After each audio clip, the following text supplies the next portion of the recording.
Hello, everyone. Hope you're well. It's Yogi here. I hope you're having a great day. And we're here for another spot of stitching. And so today, this is the piece I'm going to be working on. And let me just turn this sound off. And so today, this piece is called, let me show you the markup. It's called Patchwork. Patchwork Quilt Room. It's from Cairo Marchetti or Machete. You pick a version you like. And it's absolutely whimsical and beautiful. The color scheme is to die for. And it's full of beautiful objects, a lot of fabric. I absolutely love fabrics in my cross-stitching design. And just look at all the details. And there's a view outside the window and is mesmerizing. So I've been working on this project for maybe close to 2 years now. I've lost track, but you can tell this is a mini version, but it captures loads of details here. And I'm going to just close it up a little bit more here. And so this project, I'm working on a 25 count ungridded fabric, as you see. This is DMC fabric, even weave, and I'm doing 1/1. So previously, up to a few sessions before, I was doing kind of mini cross country. You can see that there's some traces here still remains, and I'm going to go ahead and at some point filling it up.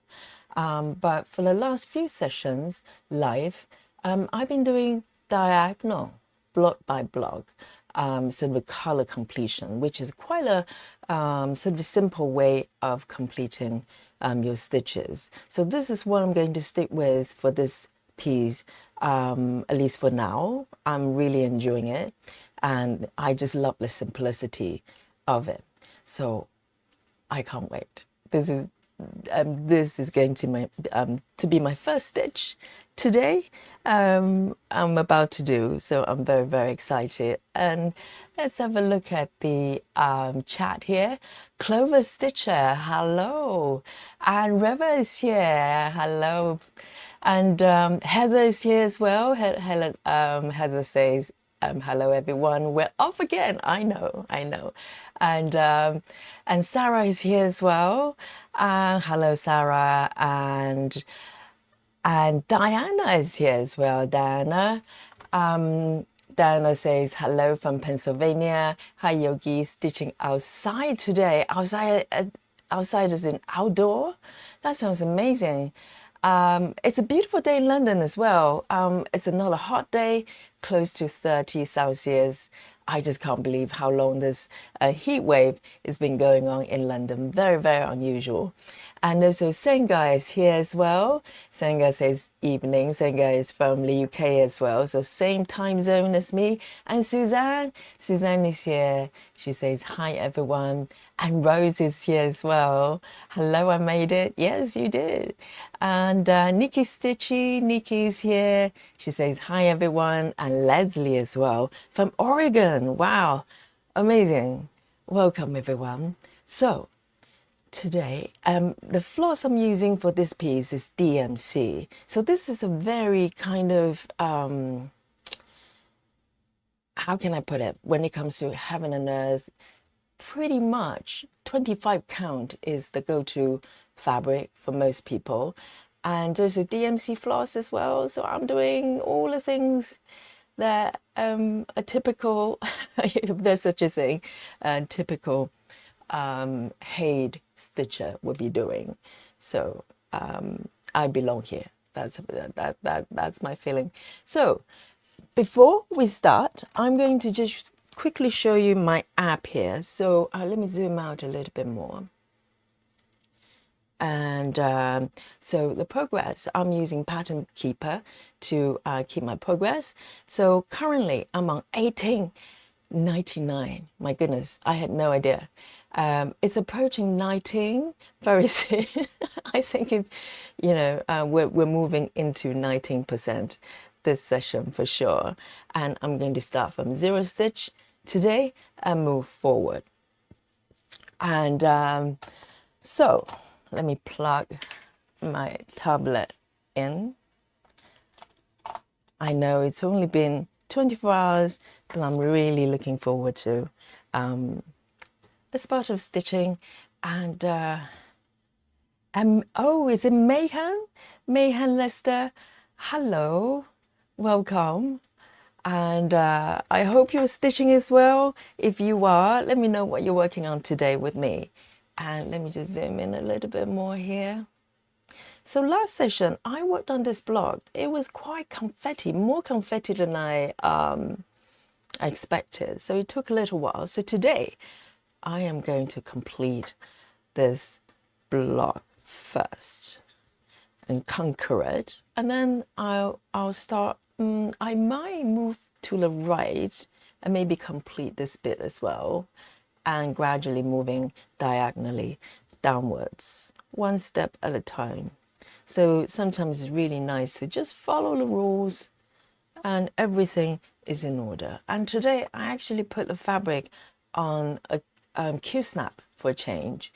I haven't used Q-snaps for a little while because, you know, it's very hard to maintain a good tension with Q-snap.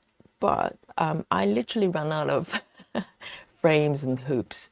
So I've broken probably about 3 recently because I'm trying to screw the wooden hoops really tight. And, you know, maybe I'm overdoing it a little bit because I really like my fabric quite just drum tight. So I've broken a few and I've ordered a couple more, but they haven't arrived yet. So I'm coming back to Q-snap. So far so good. So I think, you know, hopefully it's going to maintain the tension here that I like. So the first color I am going to pick is 602. 602. It's a beautiful pink here. And I absolutely love the color scheme here. It's so magical.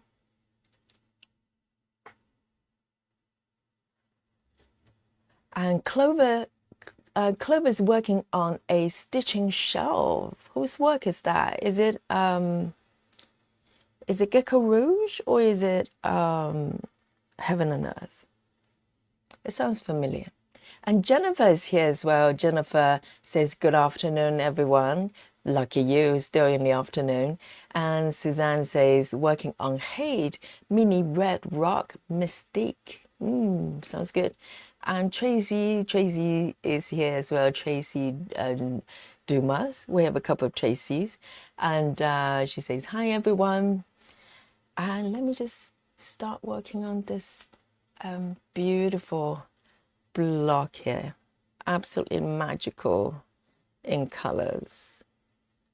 Let me just tease this little tail off here.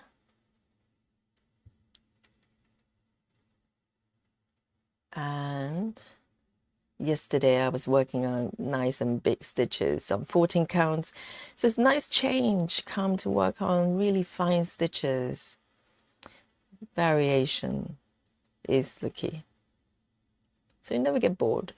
There's always a little bit of an element of challenge.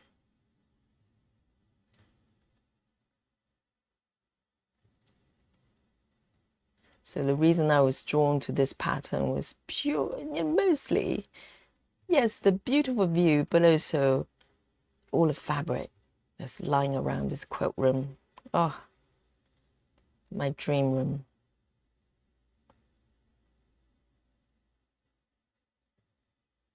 I absolutely love textile and prints on a fabric.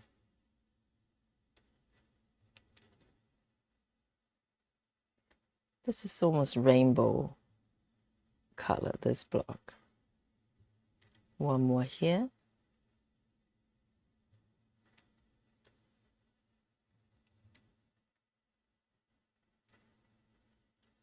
And 1, 2, 1, 2.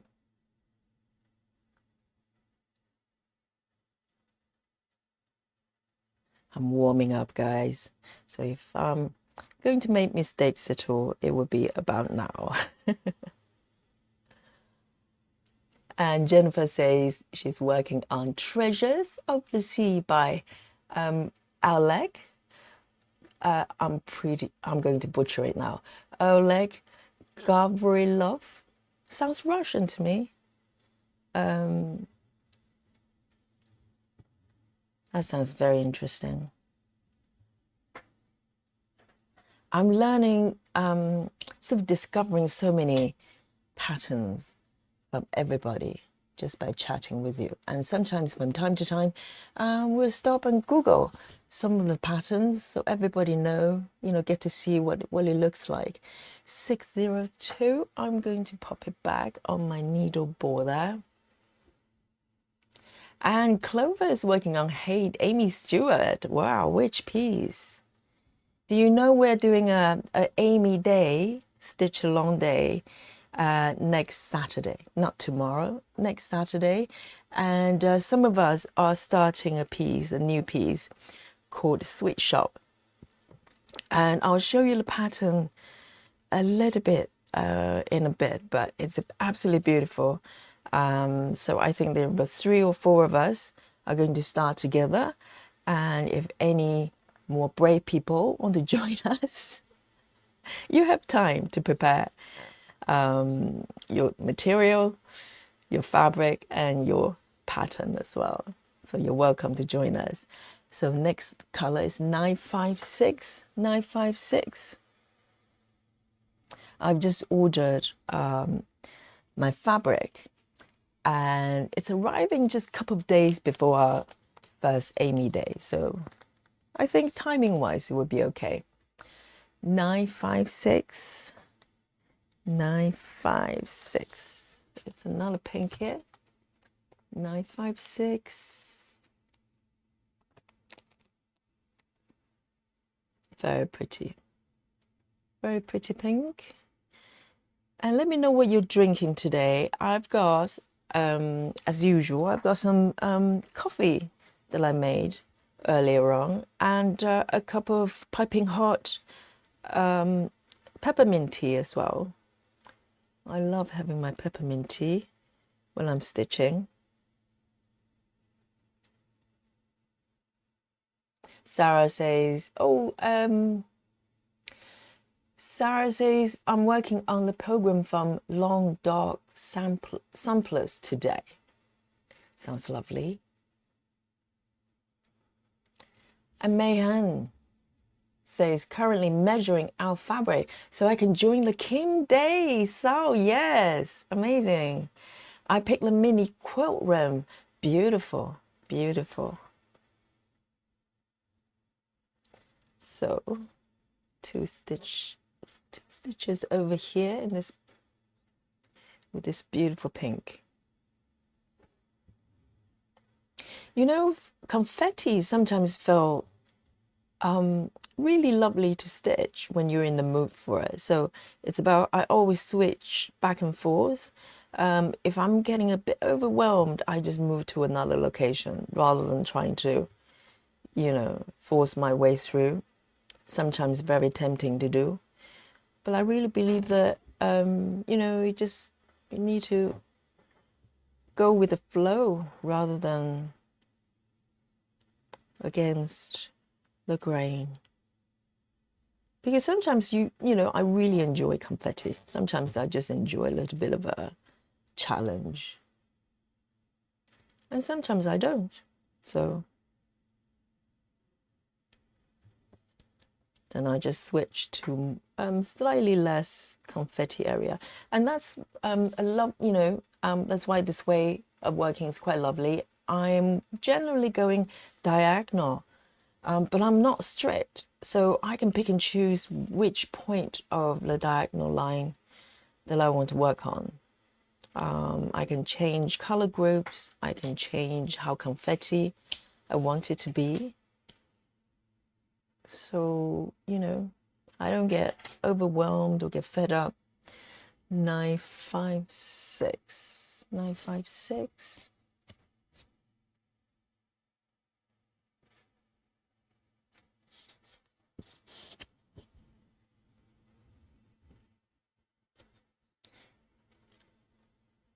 So now we have Wednesday is Kim Jacobs Day. So we pick a piece from Kim via Heaven and Earth design, and we just stitch together.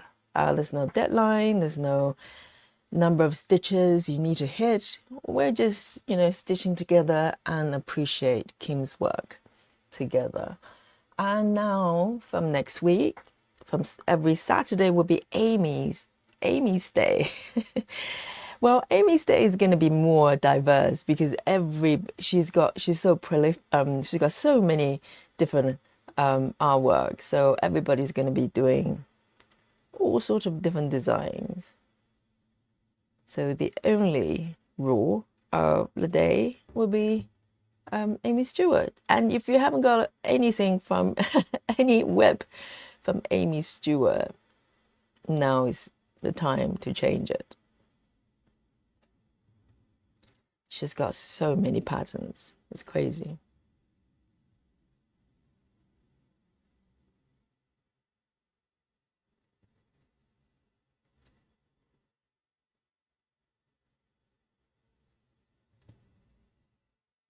River says, working on rustic farm stitch, beautiful piece.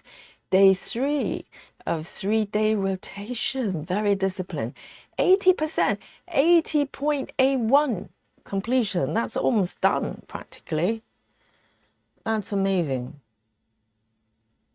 Whoa. That is very, very close. Very, very close. Are you going to frame it? 1, 2 here.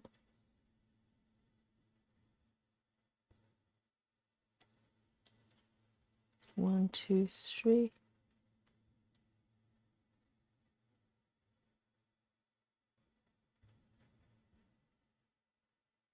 That one.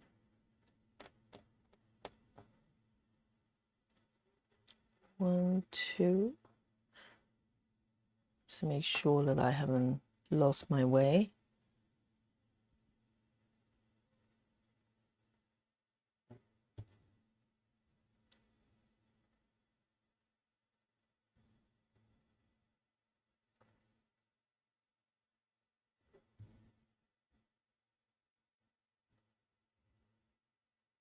Senga is working on a beautiful piece from Gecko Rouge. It's got a pattern of a bumblebee.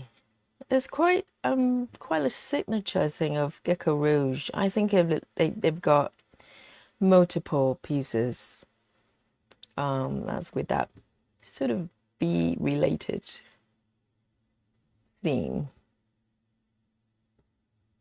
and they're very popular.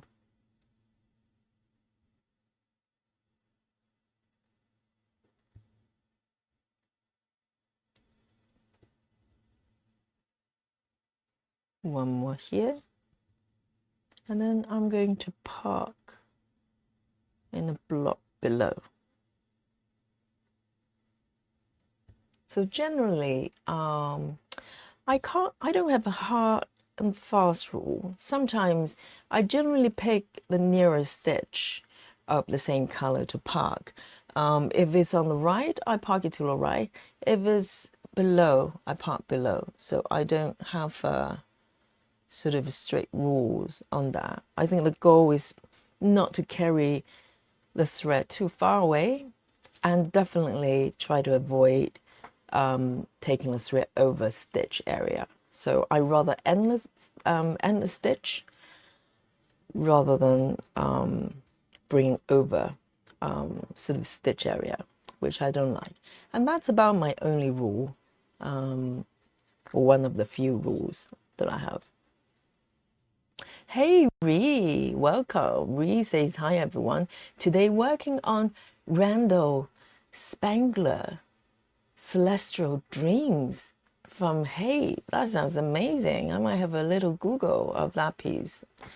I don't know what it looks like. And so welcome to the chat. And oh, Heather.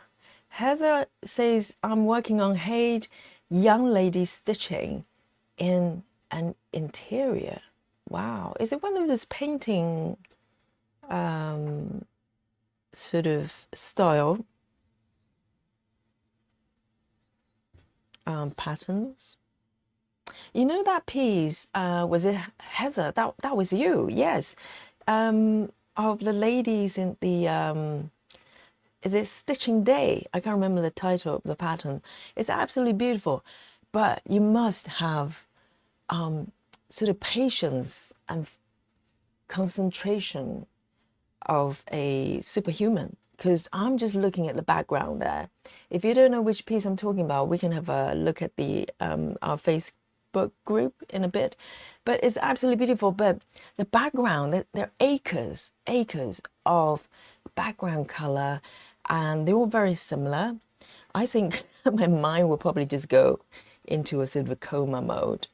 That's why I always choose patterns got a lot going on, because I just find it really hard to stitch kind of plain background like skies and trees, that kind of stuff.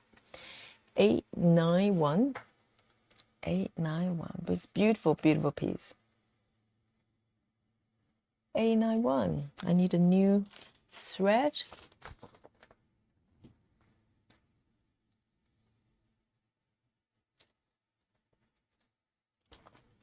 A91 here.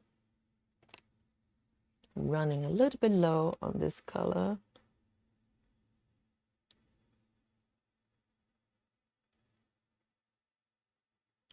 And it's quite a difference when you work on a 2-strand, 14 counts versus 1/125. The amount of material you need is just so different. With 25 counts, you just need a tiny bit. I mean, this thread will last me for ages. Whereas 14 counts, you know, the floss just disappear before your eyes. 1, 2, 3, 4. 2 here.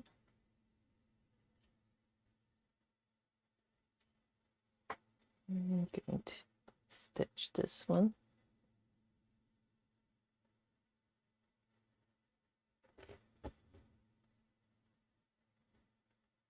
I'm sweating practically. It got a little bit cooler maybe 3 days ago. I thought, well, okay, finally the heat wave is over, totally expected. And then lo and behold, it's back with vengeance.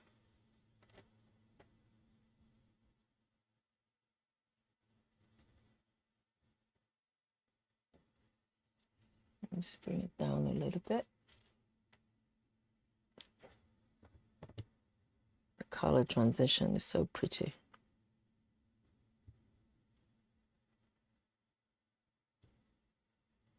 And then I could, okay, I'm going to take it over here. It's not too bad.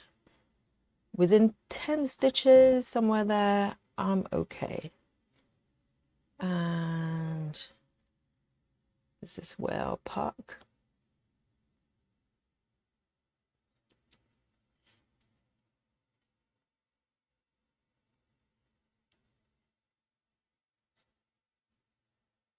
Nikki, hello Nikki. Nikki's working on my mini little kitchen. I bet you're making a really good progress. I'm doing half stitches as well, and I can't remember what percentage it is, but you know, with my speed, you are going to be way ahead in no time.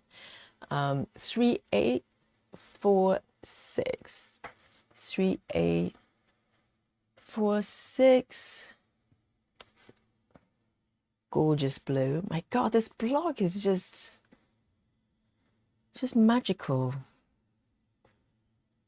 Just the color combination is so good.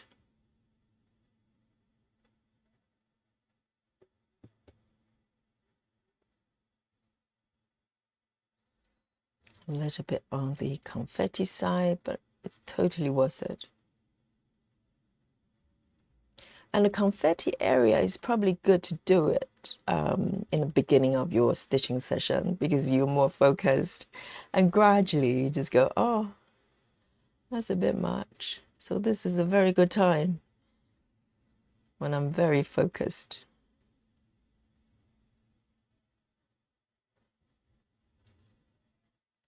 One more here.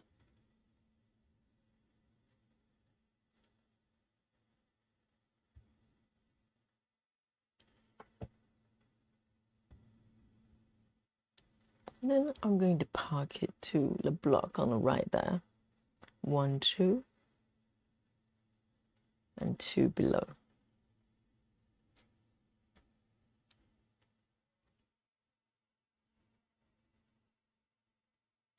There. Senga asks, what's the app you use while stitching that goes from least number of stitches to the most number of stitches in an area? That app is called Saga, Cross Stitch Saga.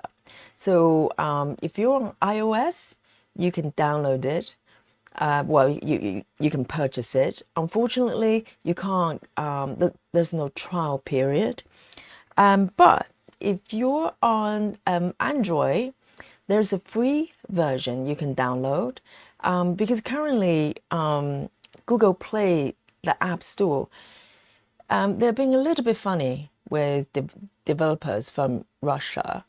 They're kind of trying to penalize them for what the government is doing, which doesn't make any sense. And they're not allowed to make any profit with their apps. So some of them are taken down and some of them you just you can't upgrade in order to for them to be compensated, basically.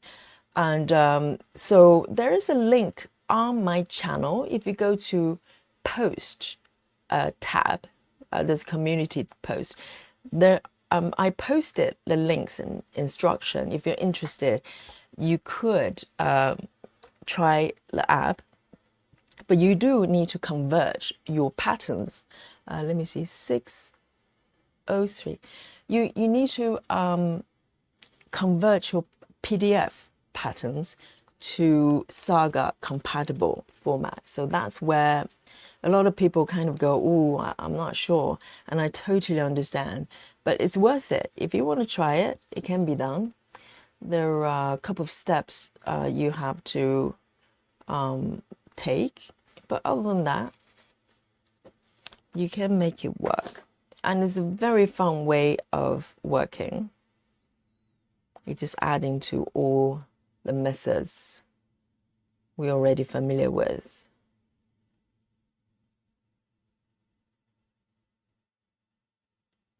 Tracy says, we'll be working on mini sewing room when I get off work. Oh, you're still at work. Yes. Hush, hush. Don't let the boss know that you're watching us. But definitely get a spot of stitching when you get home. Yes, a lot of people watching us from work. It's a nice distraction. For sure. One stitch here. Let's see. Is that correct? One purple. It's this one.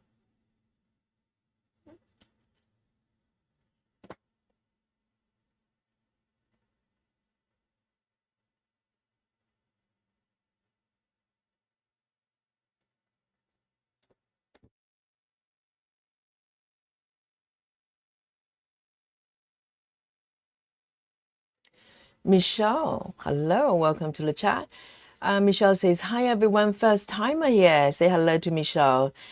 She says, I'm working on Randall Spangler cat double shelf. Hey, didn't someone says they're working on a pattern with very similar name? Am I seeing doubles? Oh yeah, Ree says she's working on Randall Spangler. Oh, so I presume that's the name of the artist. Okay, that's a popular artist.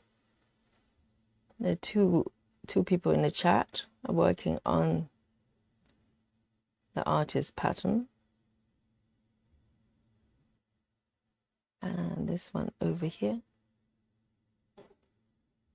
There's so many beautiful pieces. It's just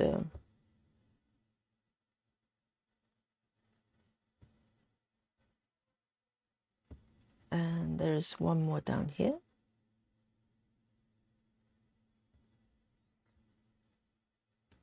And this one I can just park right below.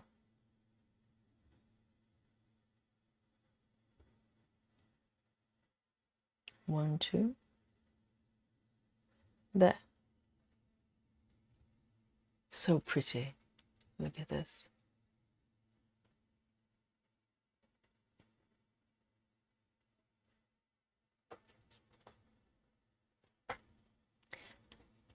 Diana says, that's why I'm taking advantage of stitching outside today. It's 79 with breeze.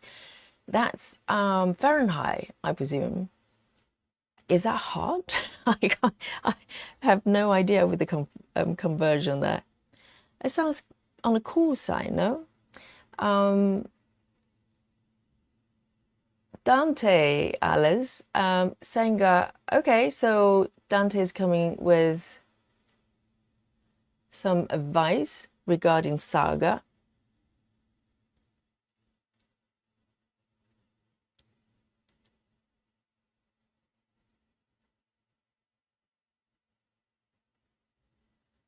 And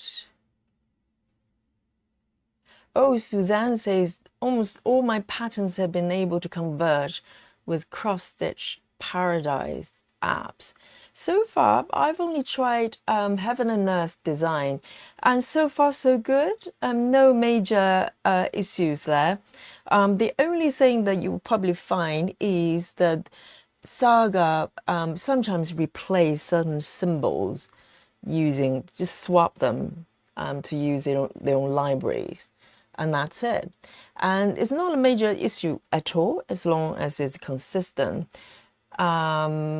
There are a couple of occasions I find that use the same symbol for two different colors. That does happen from time to time, but you know, if you notice it, you just fix it. With Saga, you can replace symbols with any symbol from their library, so it's up to you. So that can be fixed. That's not a major problem. 798. Otherwise, it's all good. 798. And I'm glad the Saga is getting more and more known, because it is an amazing app, actually. You do need to get your head around, because it's working slightly differently from Pattern Keeper. Pattern Keeper is quite intuitive. I'm not saying Saga isn't. It's more of, you know, understanding what Saga is trying to do.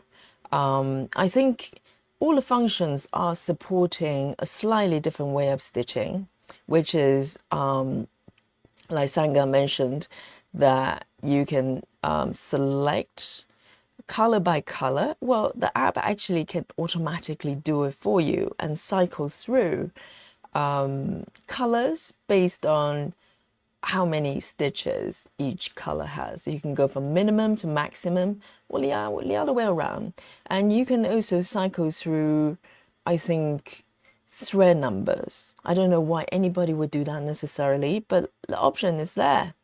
So it's a very quite powerful app, actually. And you can create any user-defined area to work on, which I think is probably its winning feature. No other app, you know, Markup or Pattern Keeper, neither of them can do that. I don't know about other apps. I'm not aware of other ones, but all the popular apps that we know of, Saga is the only one has that feature. So Sanga says, I'm on Android. Then you can definitely download a copy of Saga for free on Android, because what the developers try to do it's very generous of them. They basically release a snapshot of Saga for people download for free until the situation of the App Store, the Google App Store, has changed. The only difference with that version is I haven't checked everything because I'm using the app from iOS, which is not free. You have to purchase, but it has more additional, maybe more advanced features. I haven't done this comparison side by side, but I think the difference is the iOS version is being maintained and updated, and maybe there's some features the Android version currently doesn't have, but otherwise it's totally usable from what I've heard. So you can give it a try. You just need to do the conversion of the PDF 518. And it's good for those, stitching apps to have a little bit of a competition with each other. It's healthy because it would drive them to improve rather than, becoming too comfortable.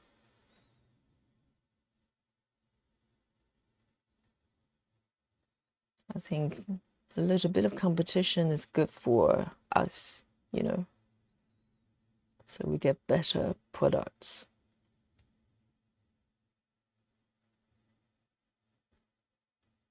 Just one stitch here with this one. I think I'm going to end it. There is another stitch, one block down, but I'm going to end it actually to keep it nice and tidy.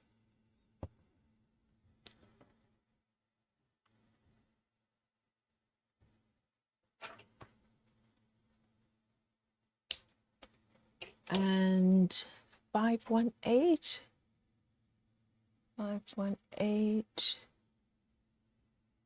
Hey, Andrea. Is it Andrea? My specialty is butchering names. Just so you know, she says, hi all. And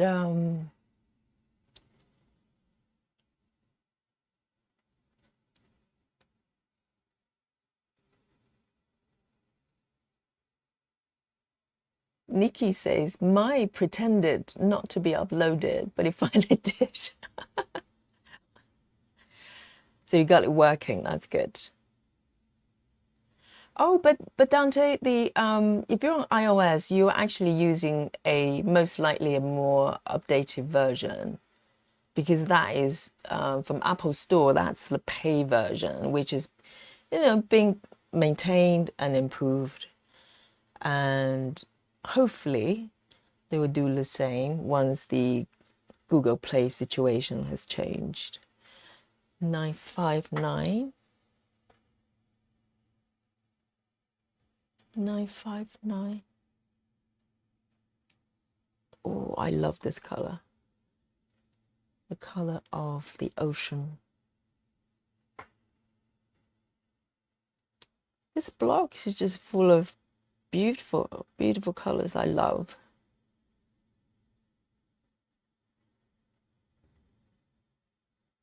Just one stitch. No kidding. One stitch here.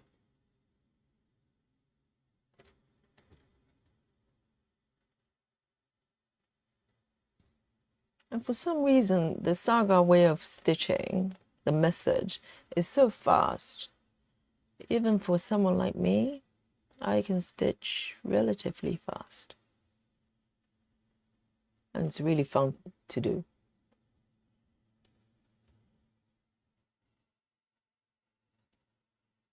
I am going to park it here.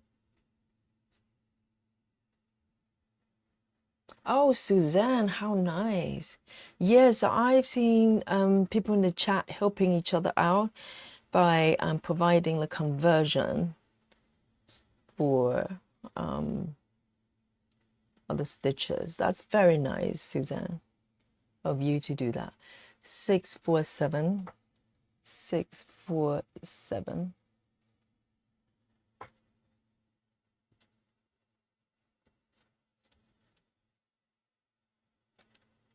1 stitch again.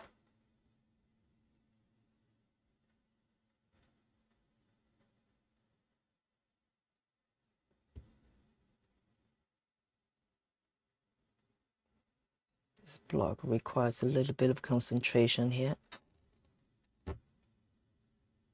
Whoops.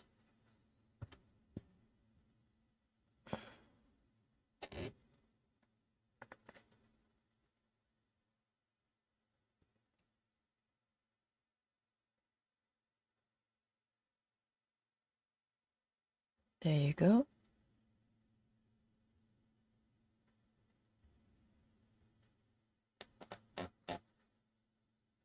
I'm going to tuck it down here.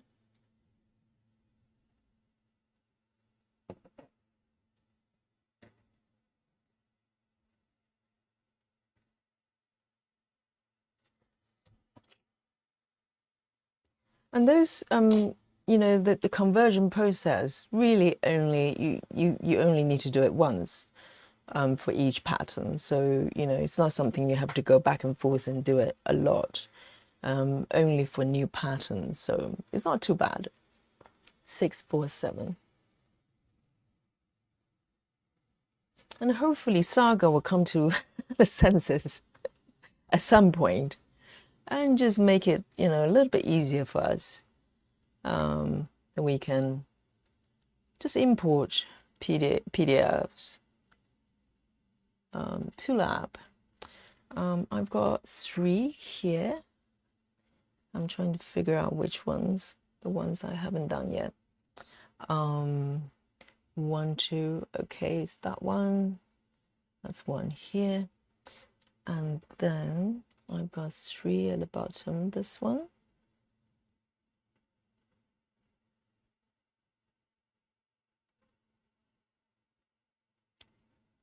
These are definitely ninja stitches. Just when you think you're done, not really. Let's see, 1, 2, 3, 1, 2, 3. Maybe it's this one.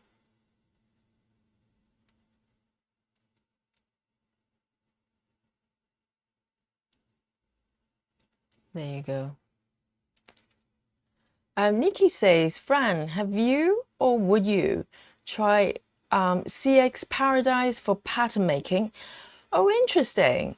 To be honest, so far, I've only used Paradise. If you guys don't know what it is, Cross Stitching Paradise is an app on Android, and it's currently being used by a lot of people to do the conversion part of the PDF.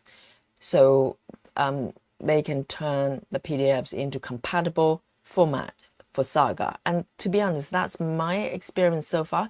But I have a sneaky feeling that Cross Stitch Paradise is actually quite powerful, because within the app, I fiddle around a little bit. You can change all sorts of things, attributes to the thread colors, the symbols, and stitch styles and everything. I love to play around with it. But is it a pattern making app primarily? Because you can use it for markup as well, I'm pretty sure. But I think that app deserves a little bit of attention as well. It looks quite interesting. I just haven't really looked into doing it. But would I ever attempt pattern making? I don't know. I have fiddled around with sort of sampler type of thing, just for fun, quite a while ago. But you know, I haven't done anything sort of full coverage or anything like that. I don't know whether Paradise is made to do that. 208. Are you interested, Nikki? 208. Let me pick the thread. I know a lot of stitchers eventually moving into pattern making. You know, I think that is not a surprising progression of a stitcher. 208. You know, if you love it enough, you go into the creation element of it. That makes a lot of sense.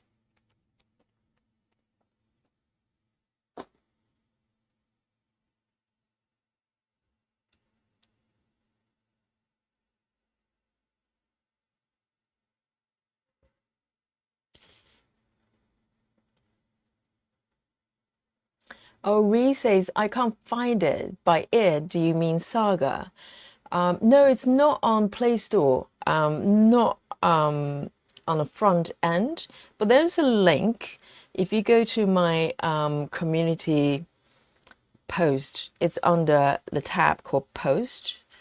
Not many people visit that tab. But there is a post I made. There are only 2 posts there, so you can't miss it. There's a link there provided by Saga's developers very kindly. I got the link from Karen Needlebug. So she kindly shared that with me to share with you.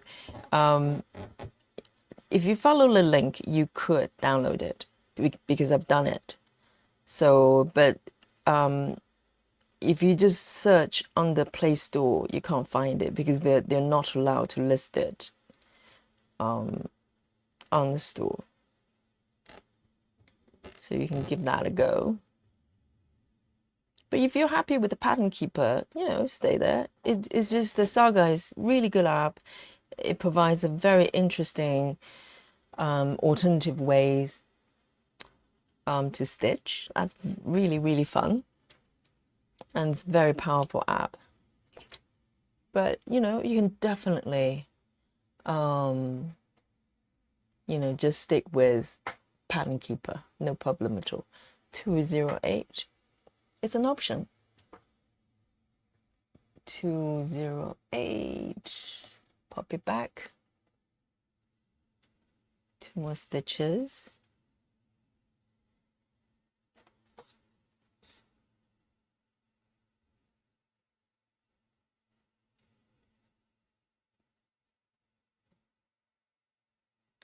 And River says once she's finished her piece, definitely framing both pieces and give them to my stepdaughters. Oh, at the same time while drinking a huge glass of bottle of wine. You deserve it. You deserve it. Definitely. It's worth celebrating for sure. 371.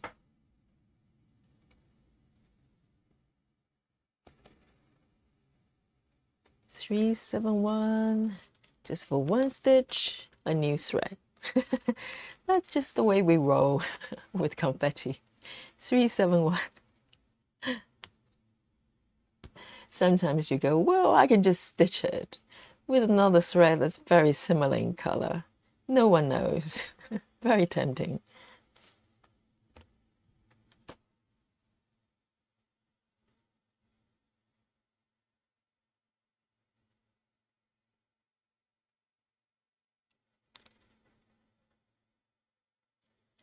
And Suzanne says it's pretty cool cross-stitch paradise. Yeah, because just through doing the conversion and just look at the pattern being generated, it looks really slick, really polished interface, which is always a good sign. And Saga as well. Saga is a well-made piece of software for sure. Which Markup can learn a little bit. I think Markup's interface, you know, requires a little bit more work.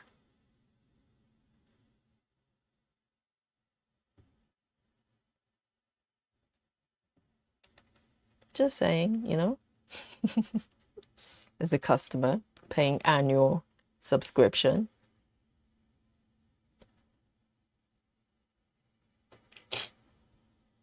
Right.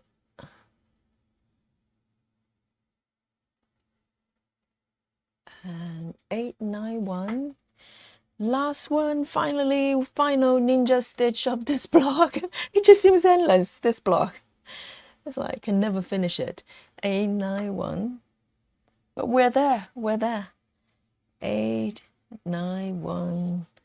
Another new thread.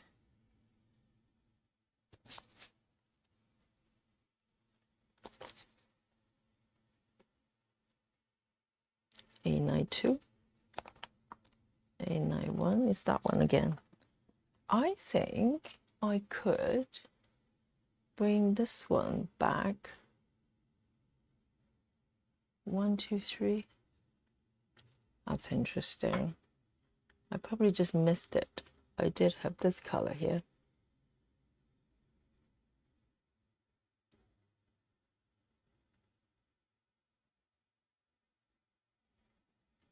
Oh, Suzanne says the developer is active on the Saga group.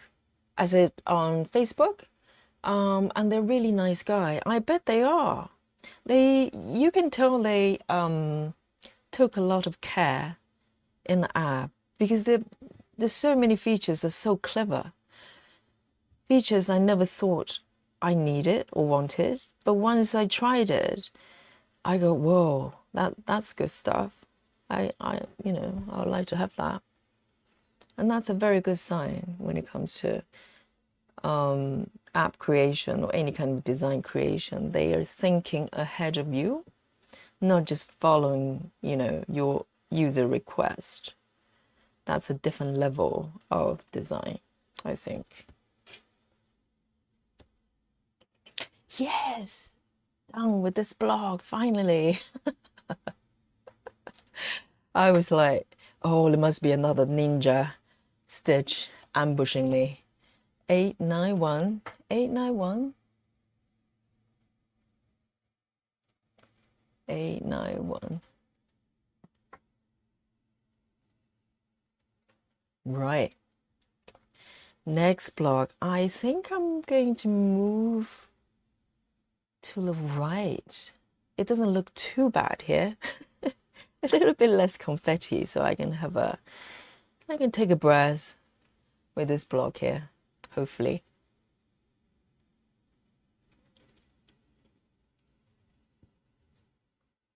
Oh, Nikki says marking, not pattern making. Yeah, definitely. I think that app is probably quite good by itself, but somehow we all the focus is on Saga right now. But definitely, and also they allow users to download a free version. So the free version you can already do quite a lot, but the conversion part of it does require upgrade, which you can't do right now because they're not allowed to make any profit. Really nice, Google. Nice one. Very nice one. Just rob people of their income. Who cares? You don't care.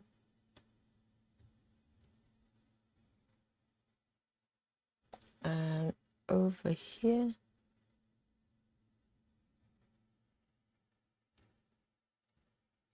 just one stitch.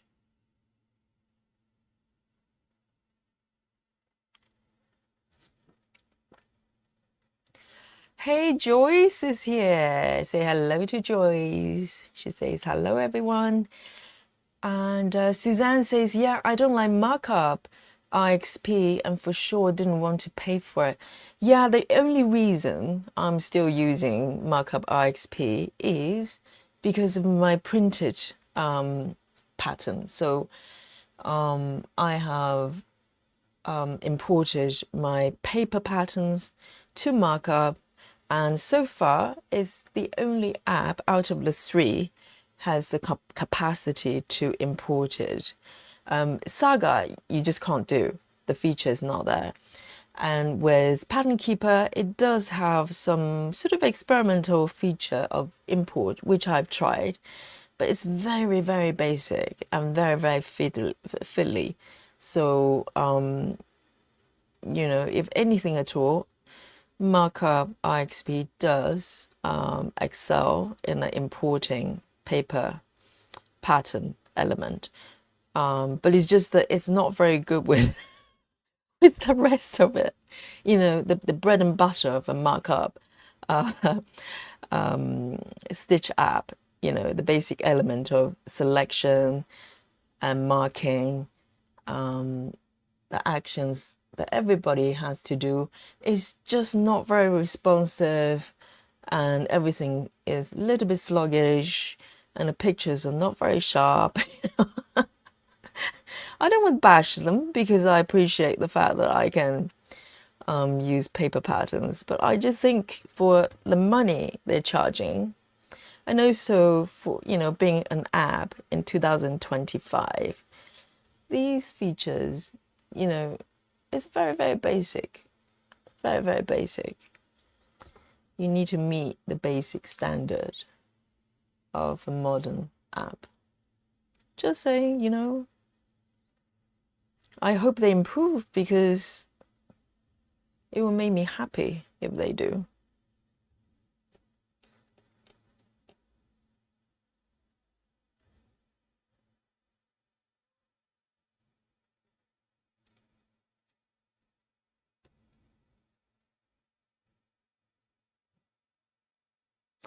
Oh, Suzanne. Suzanne says, I'm tired tonight, so I'm going to work on my new printed kit. Oh, printed as in stamped kit? That you don't have to refer to patterns, you just stitch away, follow the color. That sounds quite fun, actually. I haven't really done that. I know a lot of people do it, and they always have these crazy colors. Kind of, you know, you can't really figure out what you're stitching until you actually complete the stitches, which is quite fun, I guess. 1, 2, 3. 1, 2, 3. Another one here.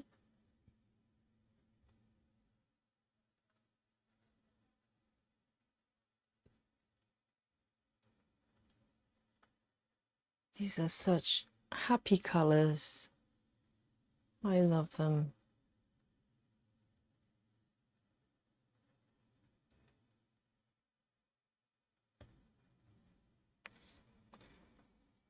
And let me mark them.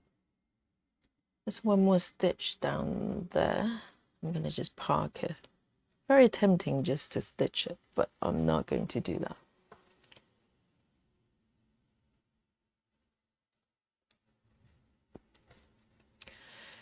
Creaties here in the chat, hello.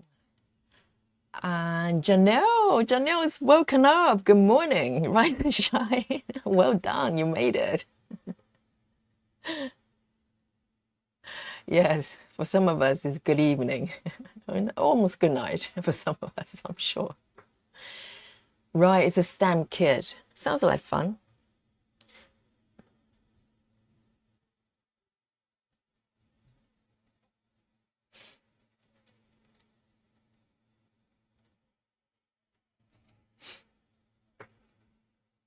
Yes, Suzanne posted a picture. It'll be interesting to see. And for those of you who are not aware that we have a very nice Facebook group, I'll post the link here in the chat before I forget.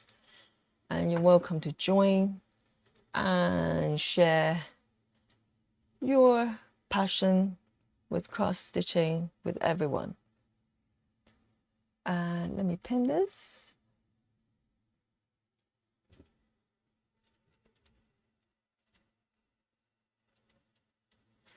Joy says, I don't know why, and why it's called markup, because it just doesn't do that. Harsh, but true. Joyce. Joy says the core task, it should do just well. I totally agree. I totally agree. I think I talked about this before. I think this is a prime example. Markup is a prime example of an app that has a lot of really powerful underlying technology and features there. But on the front end, it just does not do well. And that's the performance, and that's the user interface design. And I'm slightly qualified to talk about it because in my previous life, before I became a yoga teacher, I was a user interface designer for many years. So my instinct is look at every single app and kind of assess it from the ground level. I mean, you can't cheat these things, you know, when it comes to user interface. Either it works well or it doesn't, you know. There's no, you can't reason your way out of it. If the user's going, no, I just don't get it, or it just doesn't feel good using it, it's clunky, then it just is. It doesn't matter how advanced the technology or features you have. And I think Markup does have a lot going on there. You know, just look at the pattern recognition features they've got there. It's very powerful. But as Joyce said, the bread and butter task, you know, why do you use the app? You use the app to mark up stitches. It's really, really basic, but it's very sluggish. It doesn't feel good using it, I have to admit. So yeah, and I think they can fix it. They just need to hire someone to tidy it up, because they've got a lot going on there. 3371, 3371.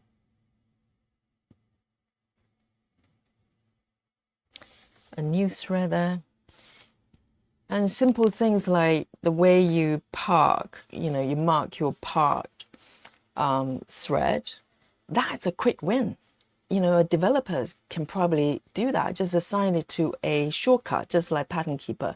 That can be done in a day, probably. 3371.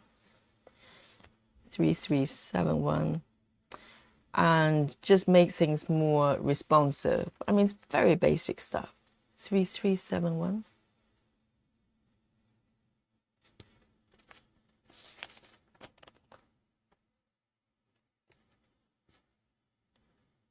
And particularly when it comes to apps, we touch the screen. It's very tactile, you know, comparing to desktop experience. So your body registers of that experience when you interact with an app. If it doesn't feel good, you're not going to feel good about the product, no matter what. So, you know, there's no middle ground there. Griety says, I'm sitting in the garden. My husband doesn't like chatter about stitches. Oh, are you sure you want to keep him? Maybe a new model is in order. And she says, my earbuds weren't charged. Oh, I'll trade him for a different model, you know. Okay, Yogi is responsible of breaking up marriages live on Yogi Stream. You're very welcome.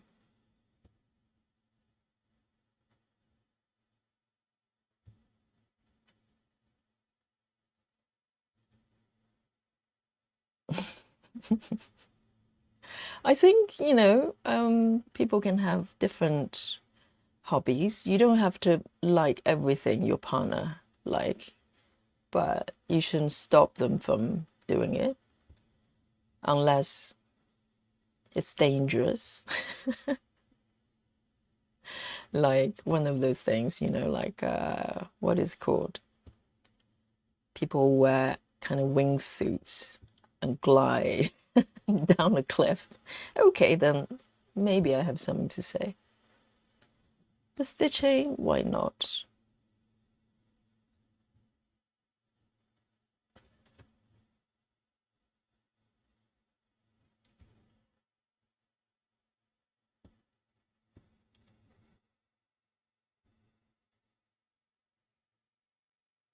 Joy says, marking stitches in Markup RXP reminds me of playing Zelda, where sticky falls slow you down.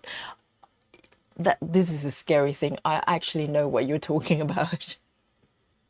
I've been playing games since I was a kid. I was brought up with computers and computer games. I'm a nerd in general. That's so funny. I know it is a bit like that. It's like you can't, you want to move forward, you know where you want to go, but it just wouldn't let you. Everything is like, you know, quarter of a second slower than how you like it. I totally get it, Joyce. And that's a performance issue. And there's no reason the patterns should look blurry when you zoom in. Why? It's PDF. PDFs is dynamically generated. You know, it's vector. So why? I don't know. They probably treat all patterns like images. So when you pinch and zoom, it goes blurry. That is so weird when you think about it. The whole point of PDF is it's nice and clean because it's dynamically generated.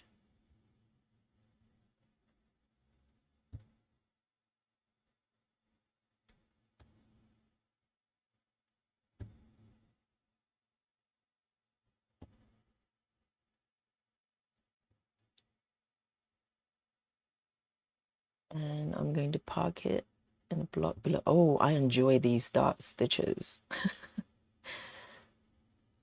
Very nice. When you stitch something dark, you just know it's going to add definition to your pattern. It's just lovely.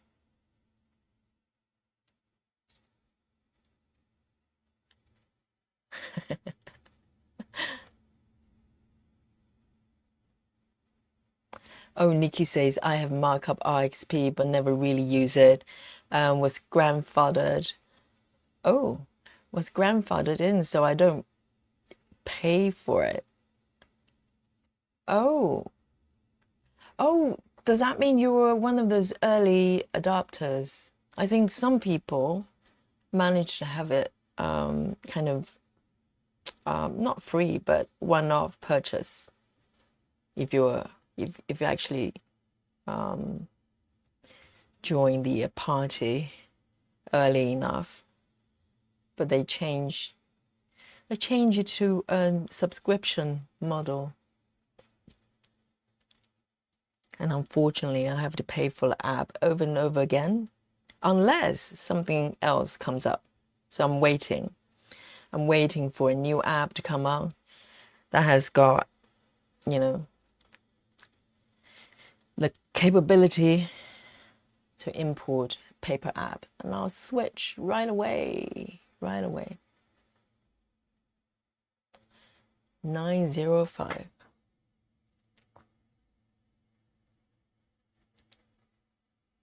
I think I probably wouldn't be so critical about Markup RXP if it was one-off purchase. It's the fact that I have to pay for it over and over again. And for the 2 years, to be honest, I can't think of any improvement they made. It's pretty much stays the same. So I'm just paying for the same app every year. That's it. I think if you're asking for a subscription, you just have to work a little bit harder. And that is just the way it is.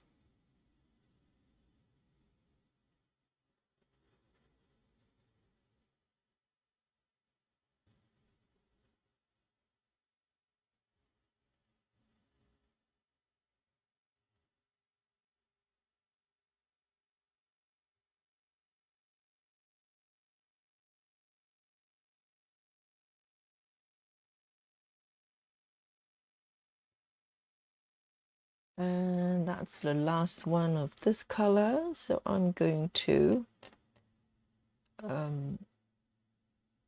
tuck it in somewhere here.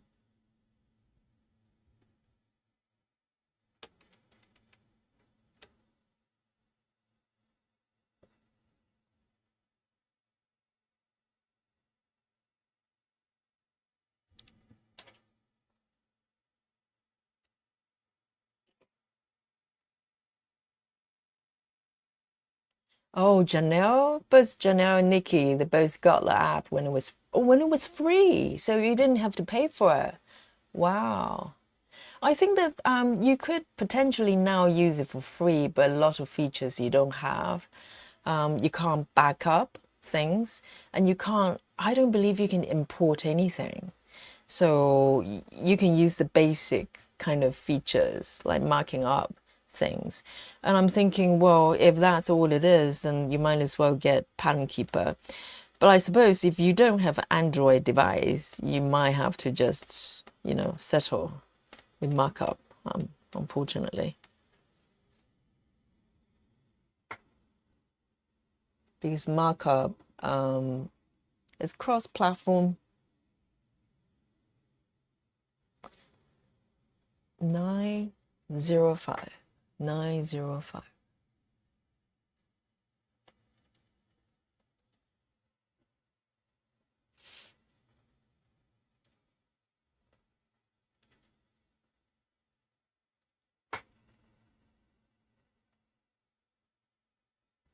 Joy says I've also got the early one, free version. Okay, lucky you.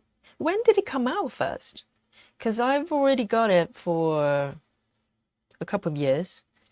It probably have come out much longer ago. And Joy says I keep it for patterns that do not work in Pattern Keeper.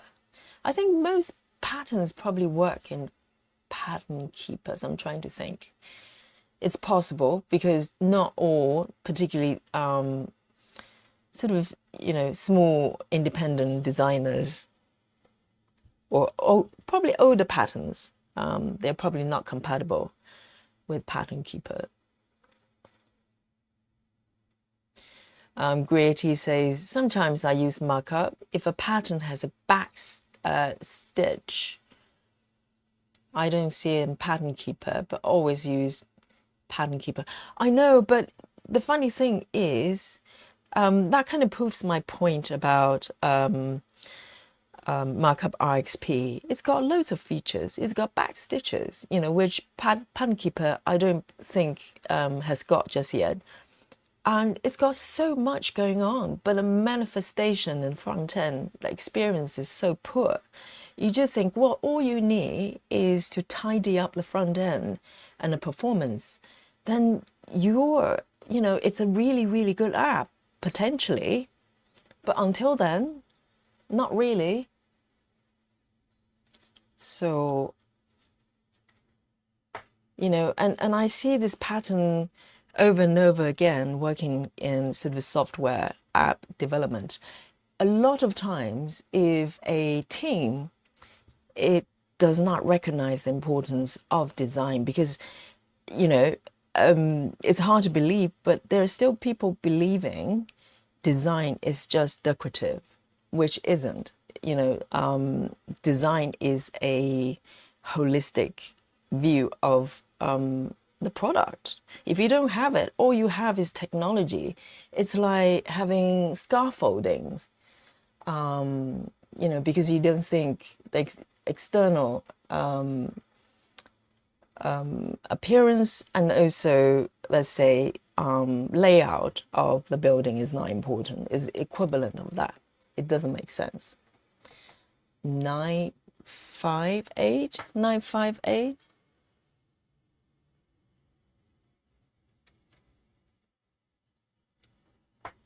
So you can always tell when something is designed by a very technical person, but without intervention of design.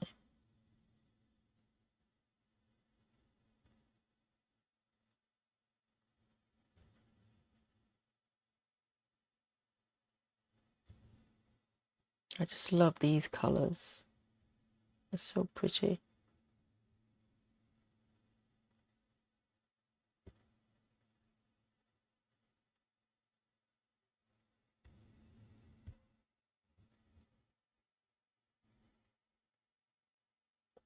Our River says Saga handles back stitches.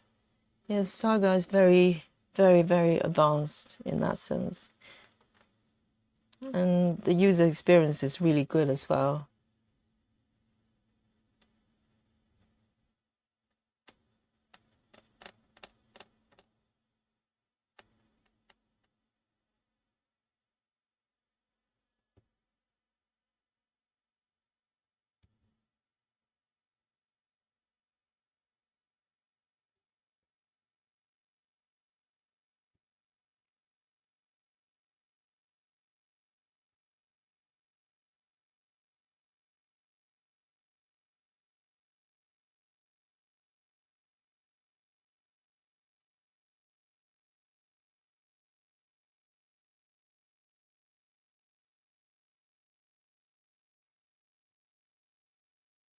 Yeah, I think Saga, if I remember correctly, I haven't really fiddled with some of the features. I think you can define stitches on a pattern, on a single pattern, on any given pattern to cross stitch, half stitch, back stitch. What else? Because some patterns have, variation of different stitches, and you can, this the app actually picks up all of them.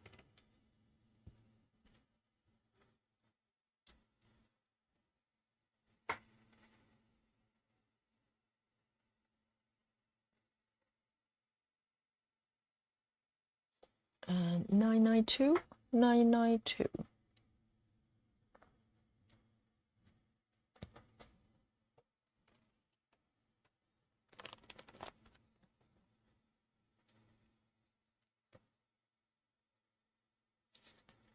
Nine nine two. Here we go.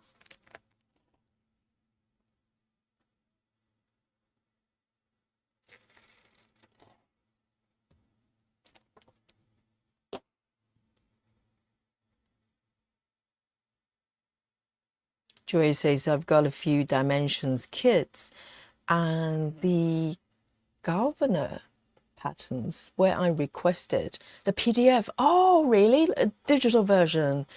They work in markup, but the back stitches match the symbols.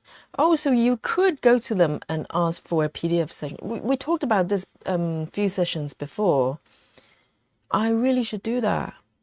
I've got quite a few dimensions kits that's unfinished, which is not a surprise. I don't have any finished product ever. That's just how I roll. And yeah, I love to have them in digital form. I shall get in contact with them. Two more here. Let me have a sip of my tea.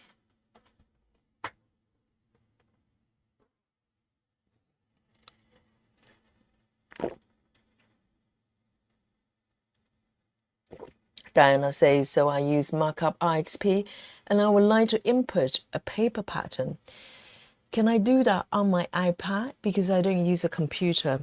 Yes, I think, Diana, if you want to import a paper pattern, it's important to make sure you take a very good scan. By scan, nowadays you just use a phone to take a photo. Make sure it's as straight as possible. I have an app on iOS. It's called Scanner Pro. Scanner Pro. And it's similar to just taking a picture, but what it does is the app has some ability to straighten the, for instance, the A4 or whatever shape of your paper is. So it does some auto correction for you because it's important to start from a good scan, basically. So once you take the pictures or the scan, whichever, and then when you import, it will come out a lot easier. And yes, I did it all on my iPad. I didn't, you don't need a computer for it. You just need to have a device. Let's say if you have a phone, everybody's got a phone, and you just take a very good photo or use something like a Scanner Pro, the app, and that would be a very good start. So once you import it, it will be as accurate as possible. And you can do it just use a mobile phone and your iPad.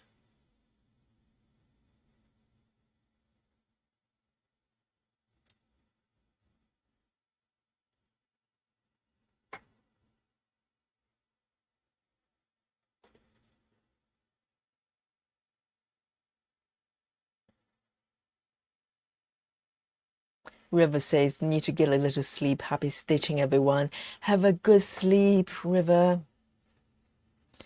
Sweet dreams.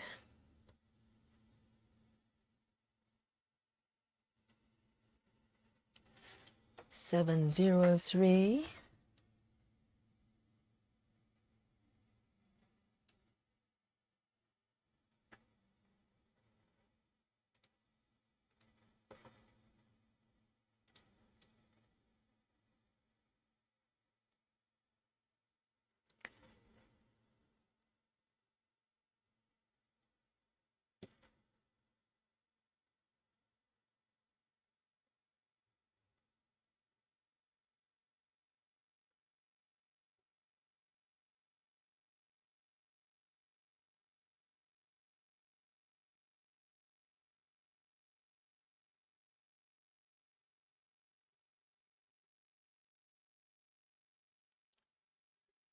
Yes, Diana, give Scanner Pro a try. I've had an app for many years, and it's still working really well.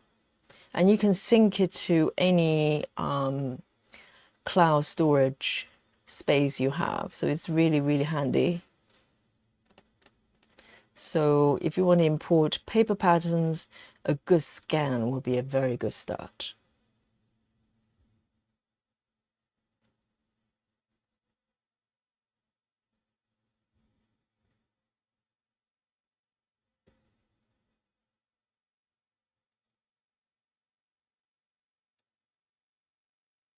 I'm going to put this one below.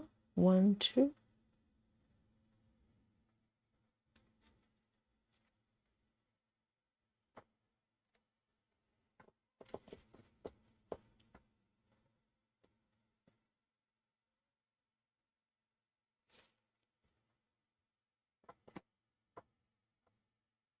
Got some coffee as well, cold coffee.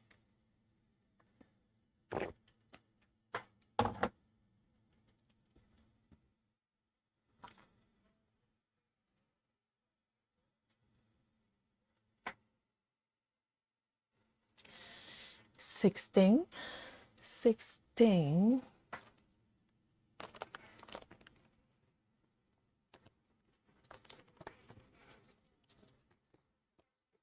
Beautiful green.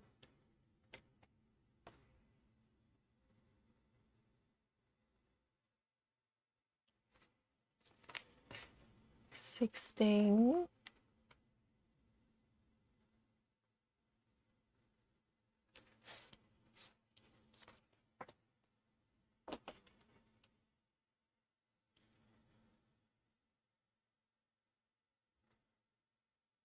Diana says, yes, I find in my 40s now, I'm getting hard to read the paper patterns. I love that you can zoom in on Markup RXP.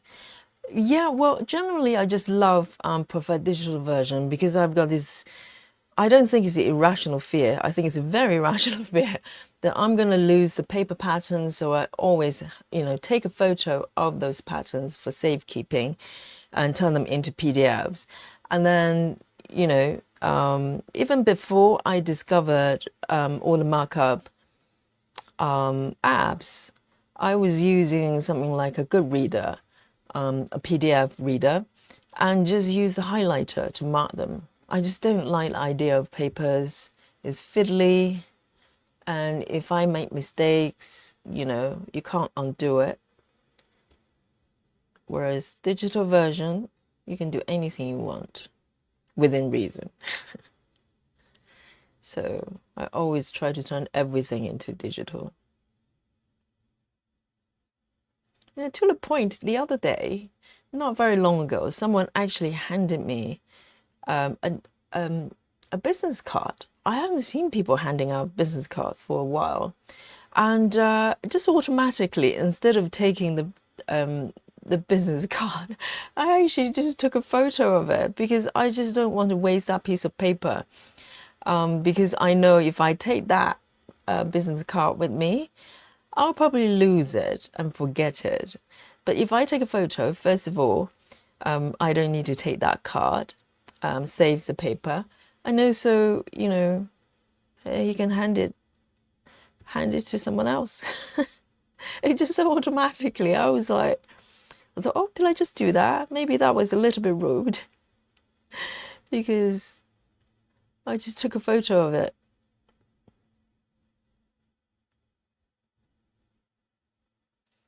It just, you know, a little bit old-fashioned to still hand out a piece of paper to people.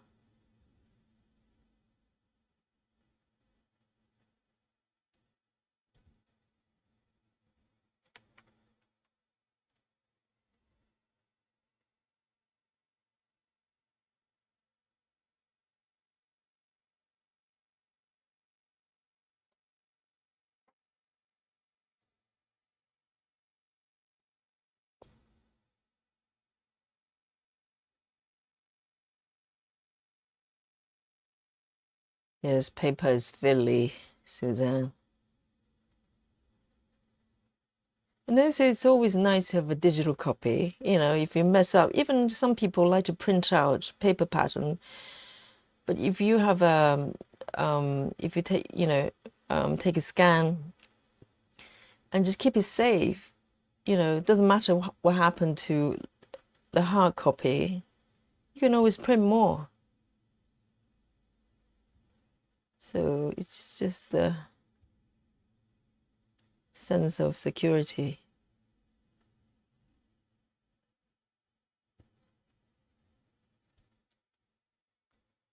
And let me see if there's any more of this one.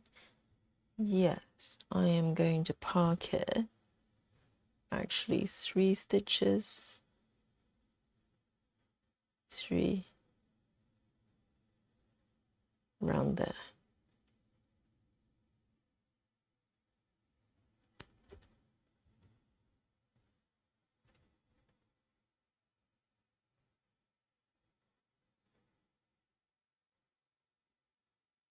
Grady says, I had a pattern converted into PDF at a Photoshop. Do you mean Photoshop, the software, or actually a physical shop?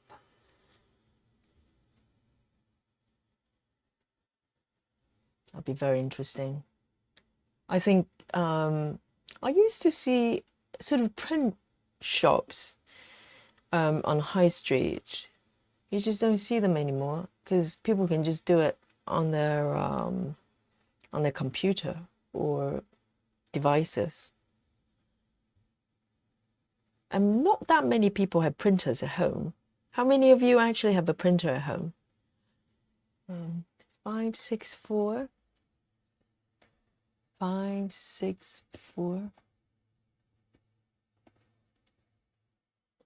I know Joyce has a printer because I have seen the evidence of it.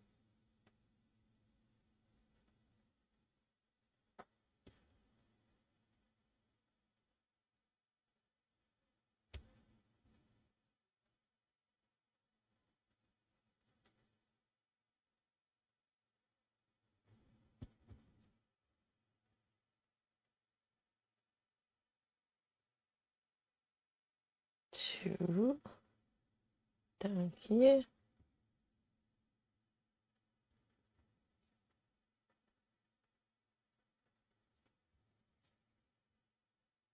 Oh, this bit requires a little bit of concentration because otherwise I'm gonna be ambushed by ninja stitches everywhere.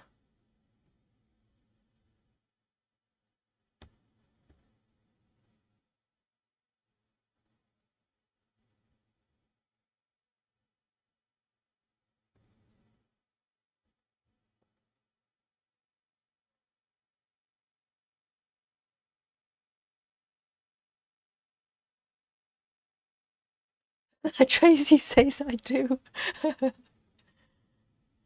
And Diana says, I guess I'm old-fashioned. I find the other way around more secure. Oh, more secure. You prefer hard copy with handheld paper than on a computer. But what happens if you lose the papers or you spill coffee on your pattern? You have to print another one. If you don't have digital copy, you wouldn't be able to do that.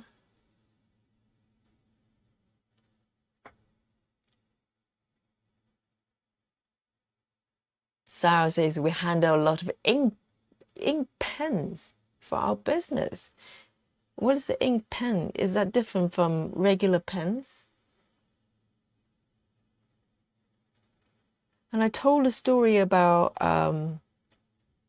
me having to do pen shopping when I was doing my yoga teacher training for the test, for the paper test, sort of written test. Because I realized I didn't have a pen. I had to go pen shopping because I generally just put everything on my devices.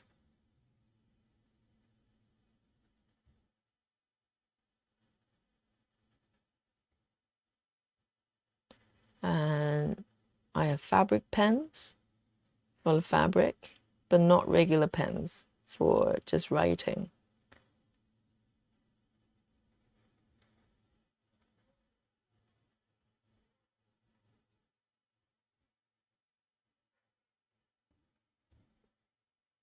And let me see when the next stitch is. I'm going to be a bit brave and move my thread down here. 1, 2, 3, 4. 1, 2, 3, 4, and 5. That's quite far away.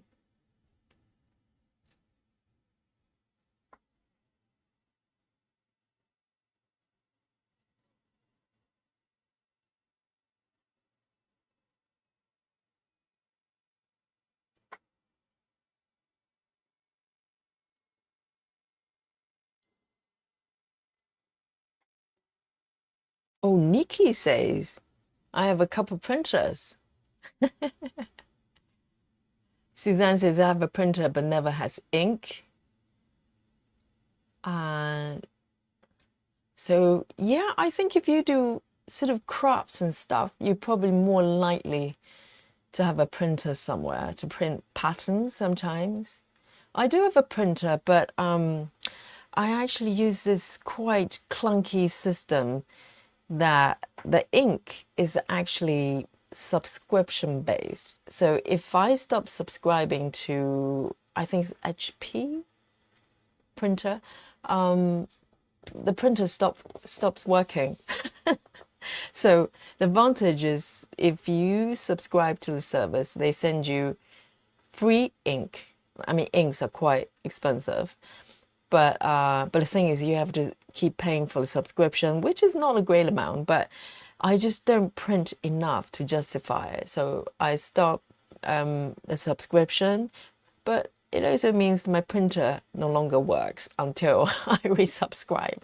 It's a very strange system. Oh, Rose says, I have a printer and also have a photo printer. My goodness. Are they different? So photo printers just to print photos. Interesting. Yeah, everybody's got a printer but no ink. Same here. Well, I have the printer and the ink, but I don't have the subscription, so it wouldn't print. It's controlled by the cloud, the subscription. So 906.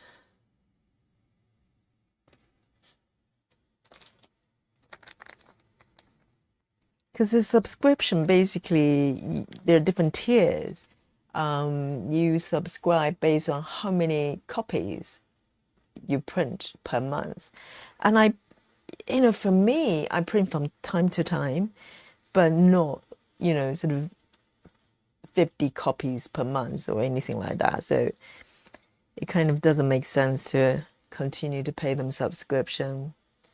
But without the subscription, the printer wouldn't move. 906. 906.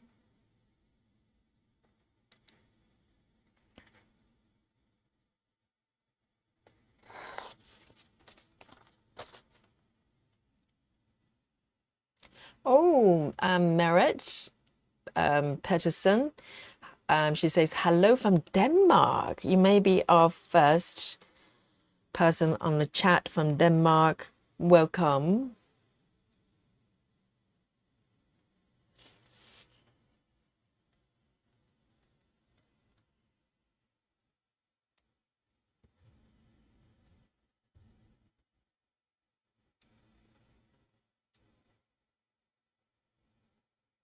Sarah says, I have a printer but don't use it. Only needs internet, and we don't have that. Oh, have you got one of these printers controlled by the internet as well? It's so freaky, isn't it? It's like if you don't pay for the subscription, the printer literally doesn't move. How strange.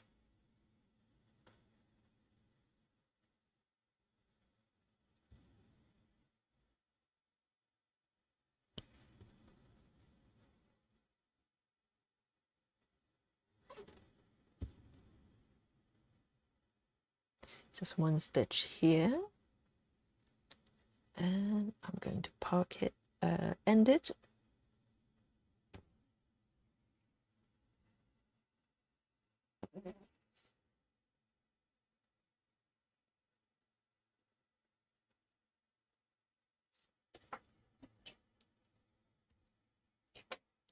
Nine 06.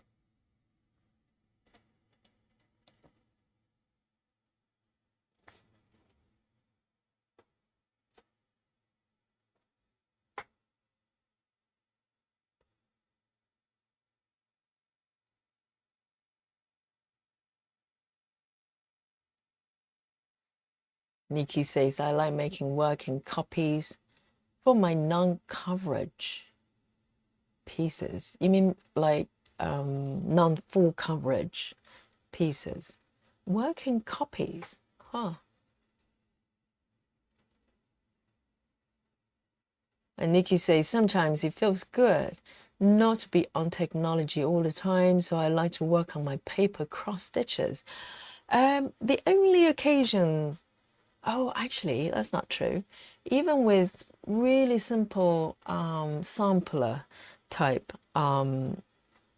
sort of paper patterns, technically, I can probably get by without any kind of digital, app, like stitching app or anything. But instinctively, I just feel like it just feels safer to be on a device rather than a piece of paper.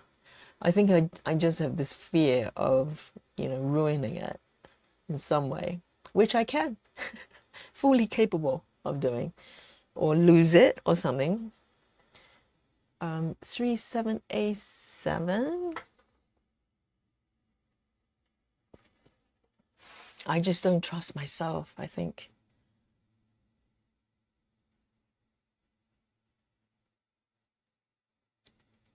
Tracy says, then again, I also have Pantone. Is that software? Matthews Paint and Sherwin-Williams formula guides as a book of all available Romark ACA common material used for what? ADA signage. I have no idea what you're saying, like half of what I've just read. Explain, Tracy. Pantone is the color palette, isn't it? The other ones, I have no idea what they are.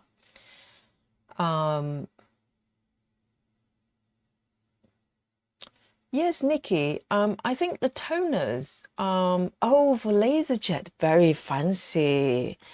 They come out really glossy, but they do dry up if you don't use the printer frequent enough. You just can't win. It's just like, I do need need to print something from time to time, but just not on a regular basis. And if you don't use your printer for a while, the ink dries up and you have to replace them, which is quite expensive. That was why I went for the subscription model, but It controls my life. It basically taking my printer hostage until I pay them again. So there. You can't win. Why do they make life so complicated? I just want to print something. You know, press the button, print. How's that? No, that would be too easy. Too easy.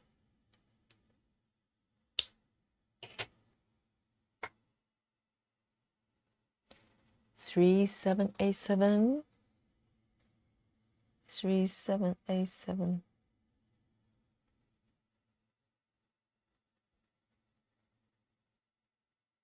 Oh, this one is actually secretly a little bit confetti.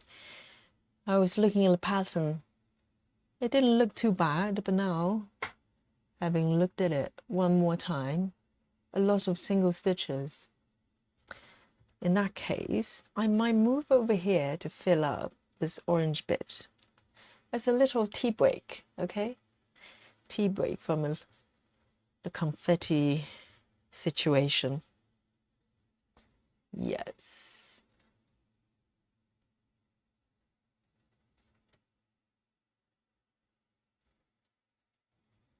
Yes, ink is really expensive, Tracy. Yes, I've got an HP printer as well. Yeah, so that's why I went for the subscription, because with subscription they send you free ink, but there's no free lunch because you get a free ink but no free lunch. But one way or the other, they want your money, either one off through buying toners, or you pay them every month till the end of the world comes. Hopefully not too soon. 2. I was just, you know, I just feel a little bit silly paying monthly subscription when I'm not printing anything at all for months sometimes. And it just doesn't make sense. Because the only thing I print would be thread cards, or, you know, I used to do other crafts that requires printing out patterns. Otherwise, I don't. I don't ever need to print anything. Otherwise.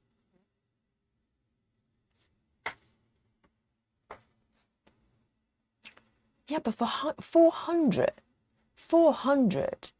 dollars for cartridges.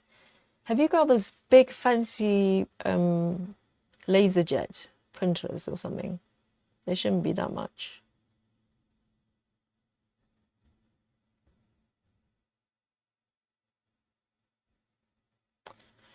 Ah, so photo printer is connected to the phone. Yes, I've seen those. Are they quite tiny and you use special papers for photos, the glossy ones? Yes.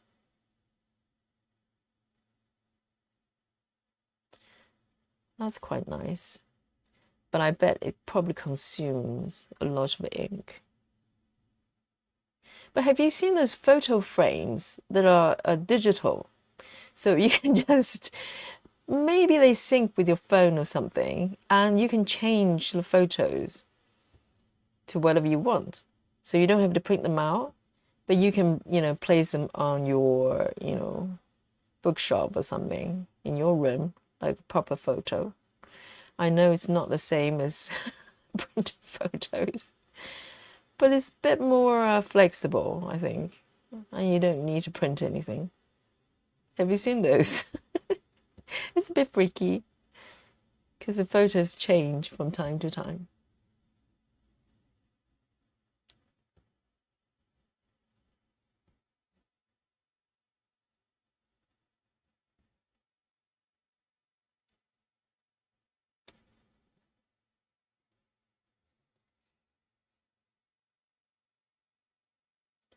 So one more here. Oh, this block is a little bit better. I can breathe.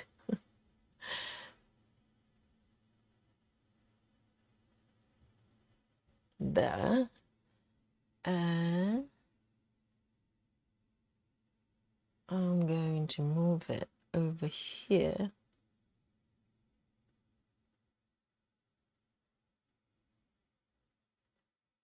Thinking what to do. I think I'm going to end it and restart it. I just feel a little bit better doing that.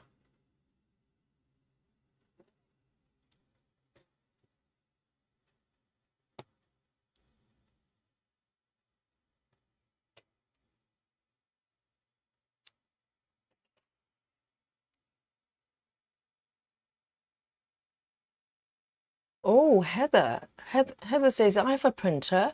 Once I got one, I couldn't imagine being without it.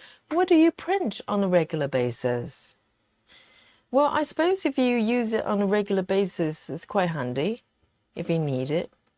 It just, for me, is kind of sporadic. You know, there'll be occasions that I need to print a lot, and then I don't need it for like months or weeks.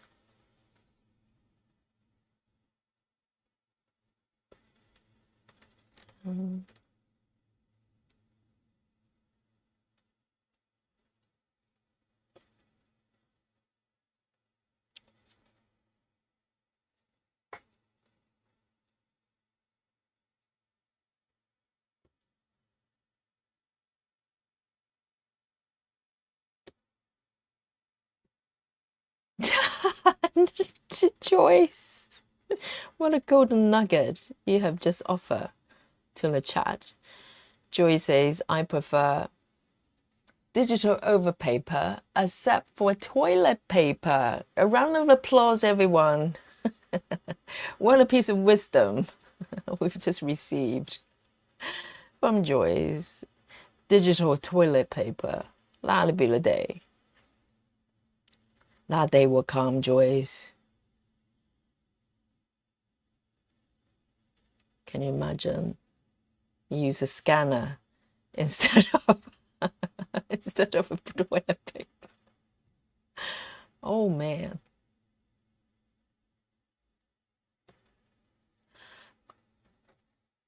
Oh, Griety, thanks for dropping by. Have a great day.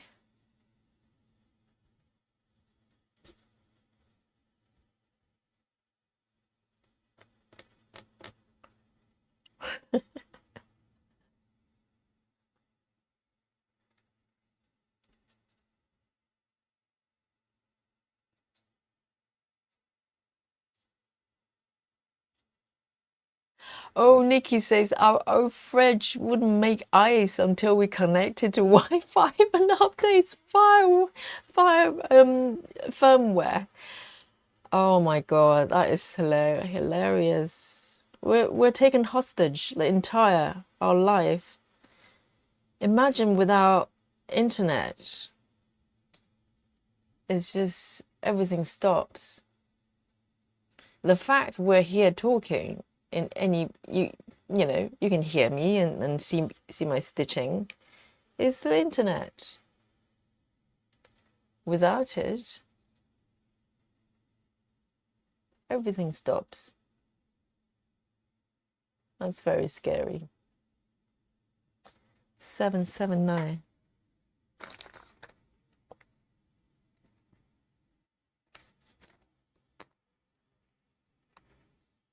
Seven, 7, 9.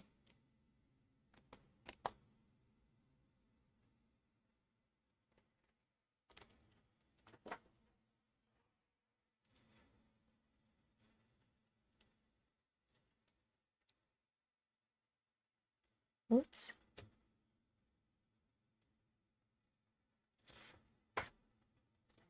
Oh, I've got a little fly here trying to join in the party.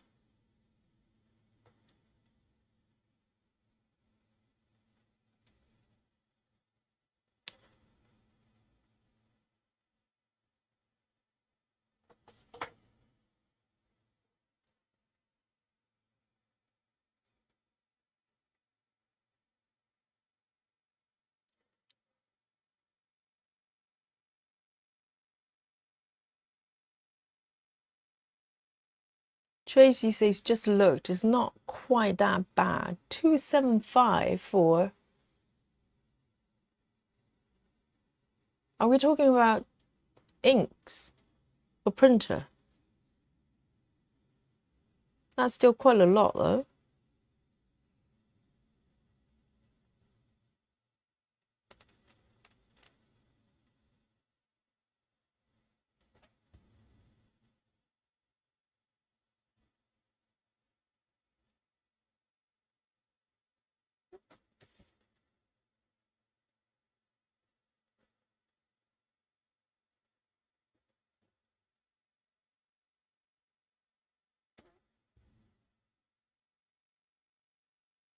There's one more here.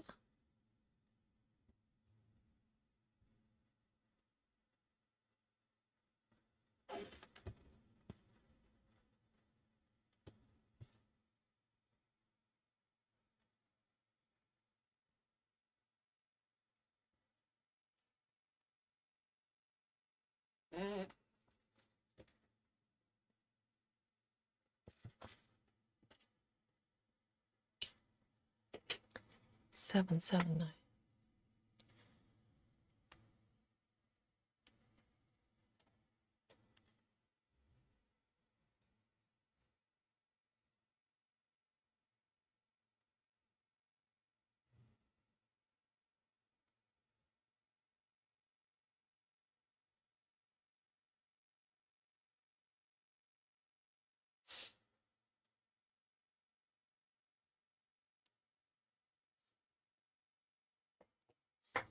I don't know why inks, you know, printer toners are so expensive. What are they made of? Why are they so expensive? Doesn't make any sense. I can imagine color, you know, color prints are more expensive, but you know, if you stick with black and white, there's no reason it should cost that much. It just doesn't make sense. Right, let me see, where do I, 2 more stitches here, at least I can complete this block here. So 606, 606. Oh, I'm really warm. It's 10:30 and I'm still sweating. Doesn't make sense.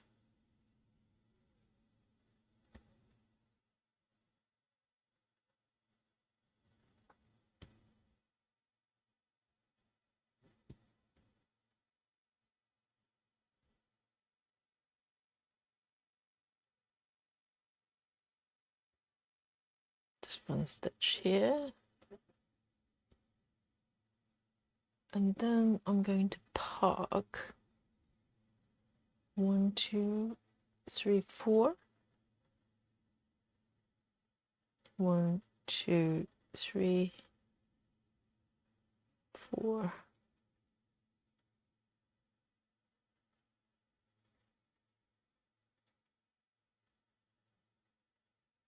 There.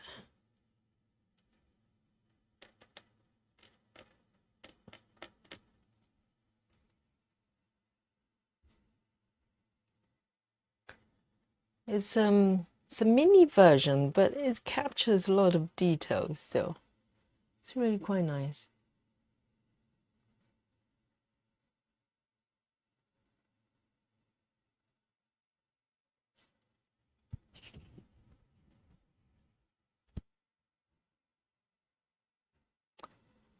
Oh yeah, Joyce, yes. The printers themselves actually quite cheap because they know they can't really make money from you over and over again with the printer. It's the cartridges, you know, the ink. They can rip you off over and over again. They're not stupid. There's so many business models like that. You know, the main thing they try to sell you is actually not that expensive, but they're trying to make money from you over and over again with whatever they try to sell you. like ink, or I'm trying to think of another thing. There's so many products like that. It's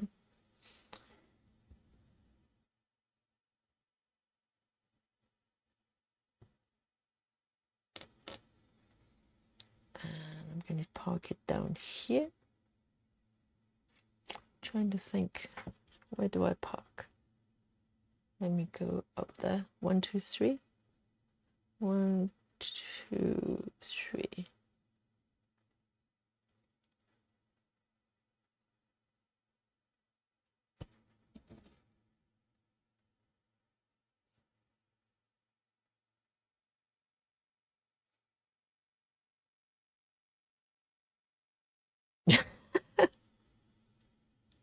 Autocorrect. Yes.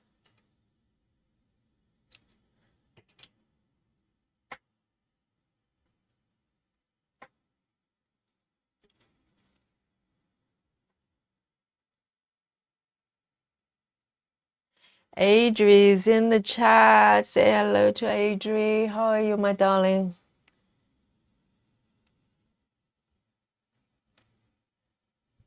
Oh, we just woke up. I was about to ask you whether you just come home from work.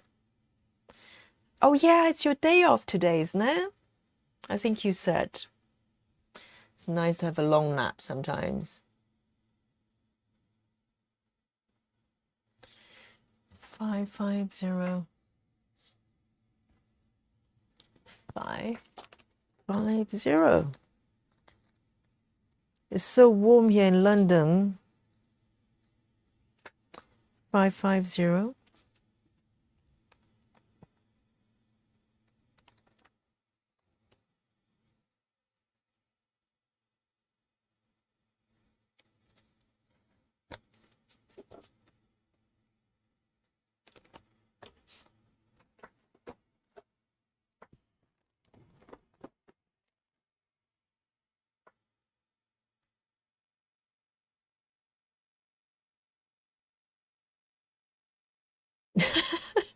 She says I'm having a midnight snack and go to sleep.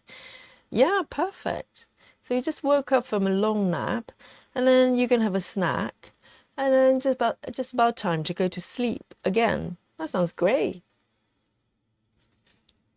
You've got it all planned. That sounds like a good day.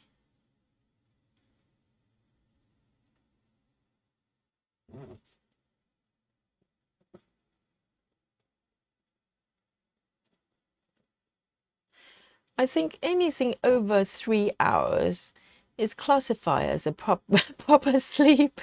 I think 6 hours is not a nap. It's a proper sleep.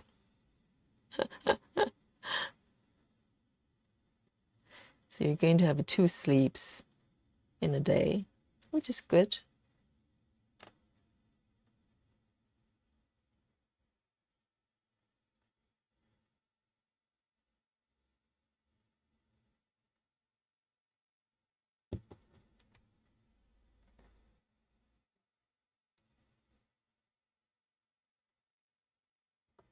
And I think with your line of work, you probably do different shift and stuff, which is quite demanding.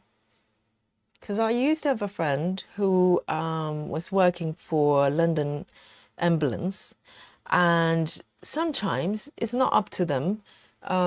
Sometimes they have to do night shift, sometimes day shift. I think they have to take turns doing that. And it's just impossible. It's like permanent jet lagged. Some of them find it really hard to cope, particularly if you have family and stuff like that. There's just no routine.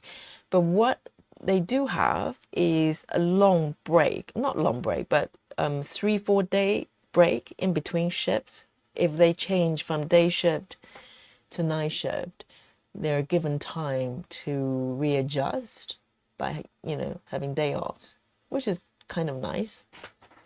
But yeah, it's difficult. It's not for everyone.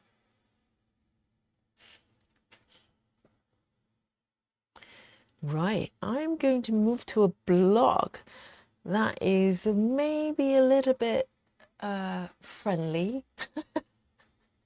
I want to find a block that I don't need to change colors as frequently, but not too far away. I can probably do this one down here. Doesn't look too bad. This one down here doesn't look too bad. So this one, looking at the pattern, I might be able to deal with this one with a bit more elegance.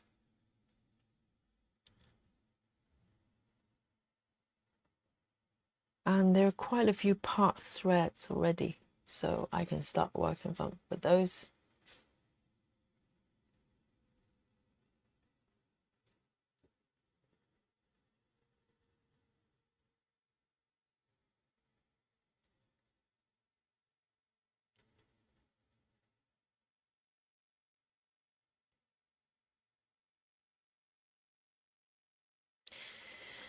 Yes, changing shift is very challenging.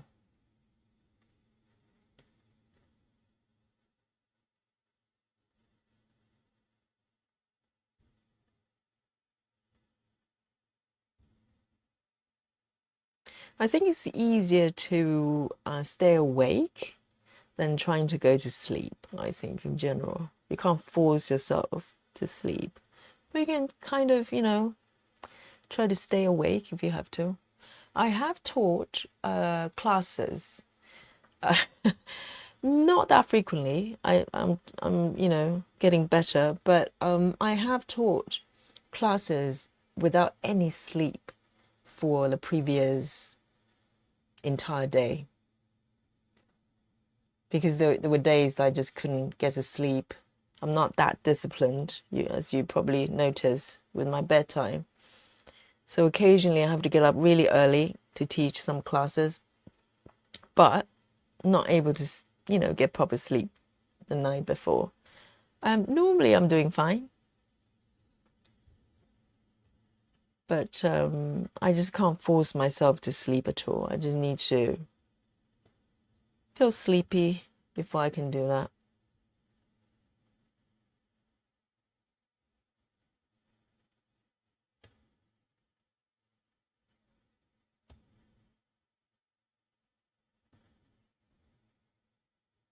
Two over here. That's it. There's no more stitches of this color, so I'm gonna end it.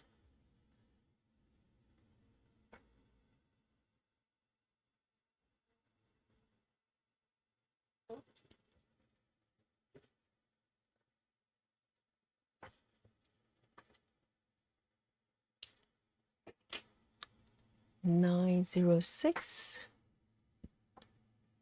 $906.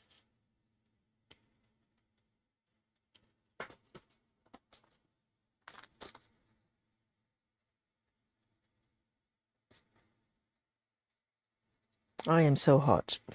It's ridiculous. Let me check the temperature for tomorrow. I suspect it's going to be brutal tomorrow. That's why normally if, you know, it's this hot in the evening, that means the following day is going to be, oh, actually not bad.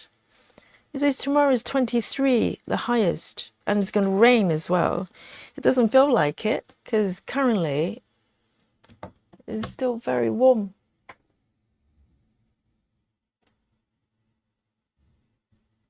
Diana says, I have to go make dinner for hubby. Have a good night. Thank you for dropping by, Diana.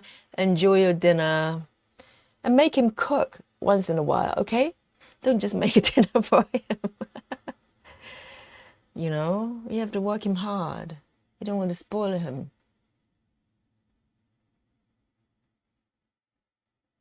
Enjoy it.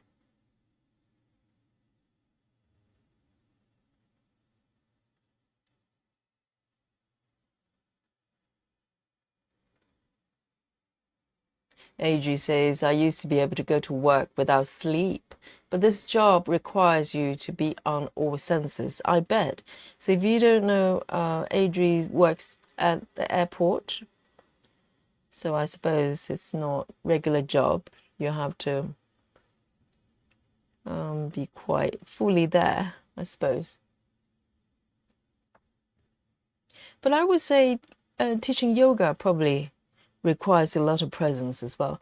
I think if I have to focus on something, I can be very alert and awake, even if I, didn't have much sleep. It's normally when I'm relaxed, then it's a bit more difficult to stay awake.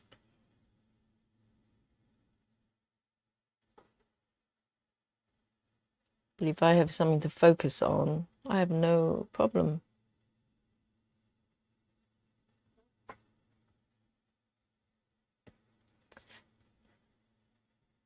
Jennifer says my husband used to work 7 p.m. till 8 a.m. night shift for 20 years. He has been on the day shift for the last 5 and still has issues with sleeping or getting up. I bet if he's used to doing night shift, then, doing a normal day would be very strange. But I think if some people might be able to do really well with working late at night as long as it's kind of semi-permanent, But if you have to change back and forth, like I said about the friend of mine working in London ambulance, probably because, no one wants to do night shift all the time. So, it's probably just a kind of rotation that everybody has to pick up night shift from time to time. And it's hard when you have to shift back and forth. If you're, if you think about some radio presenters, they do nighttime. And if they just do the same time all the time, it might not be too bad. But if you have to, change back and forth, that's hard. That's like, being jet lagged all the time. Let me see. Where do I dot this one? 905.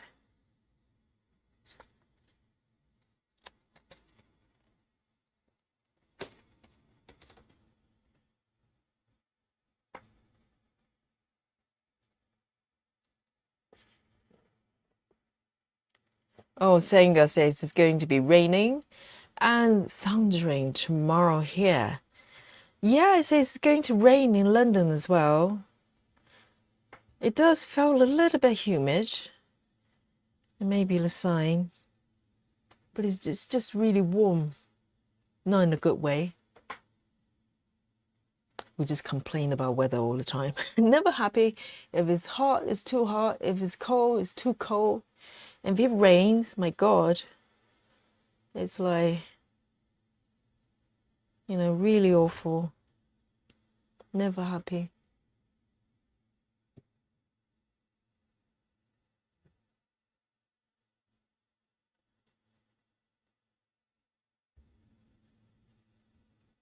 Diana says, I would if it tastes good. Train him, okay?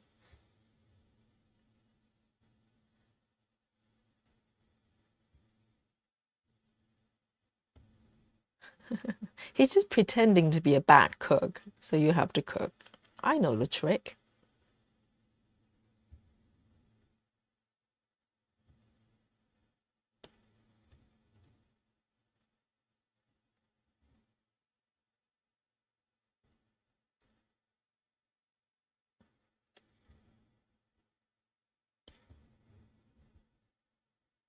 And there's one more here. I'm gonna park it underneath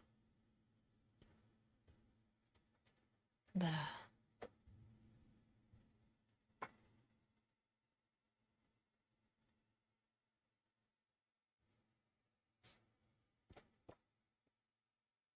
Oh, Joyce in Netherlands tomorrow 31. All right.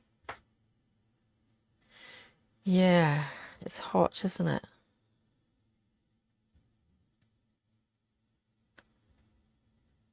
The heat wave is not over yet.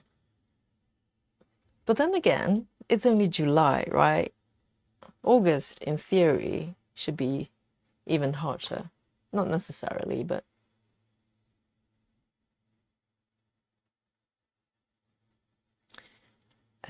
16.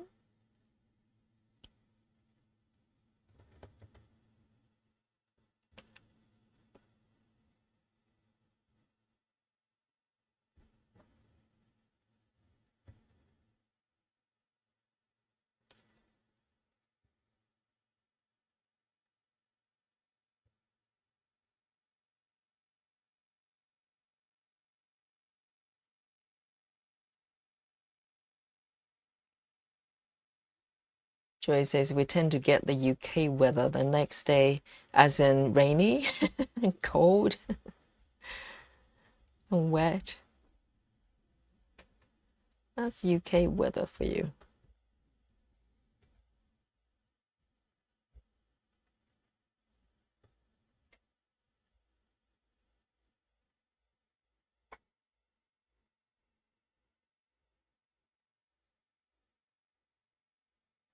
Jennifer says here in Missouri, we are starting a heat wave for the next 7 days. Wow, have you just started a heat wave? I think we're in a heat wave for the last month, pretty much, which is very unusual. Very unusual. Because over here, normally you have a few, really hot days and everybody's celebrating and go, hey, the summer is here. And lo and behold, the temperature drops about 15 degrees or something like that. It's totally normal.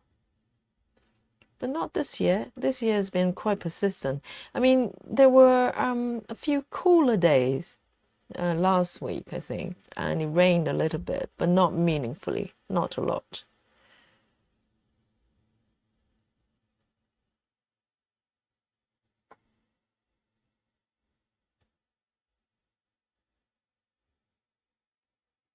Tracy says it's 33 right now where I am. But Tracy is still it's still daytime over there, isn't it? So I presume it will probably be a little bit warmer. But for us, this is well, not quite midnight yet, but close to 11 p.m.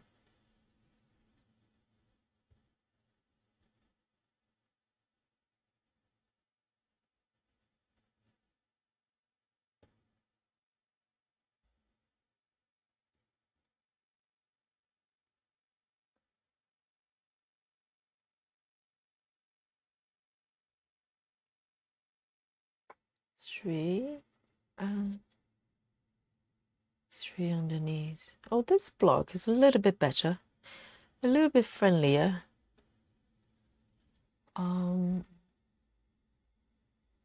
Oh, Joyce. She explains, no, the weather you had today, we got tomorrow. Is that how it works? So after tomorrow, you will chill down. Is that how it works? Oh, dear.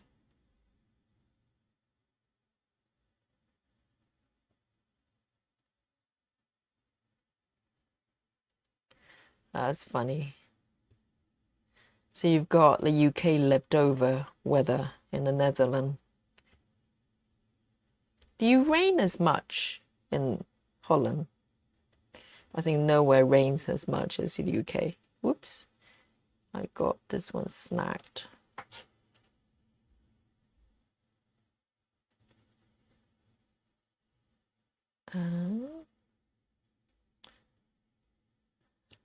I was about to say our rainy season and realize it rains all the time. There's no rainy season. The whole year is the rainy season, normally.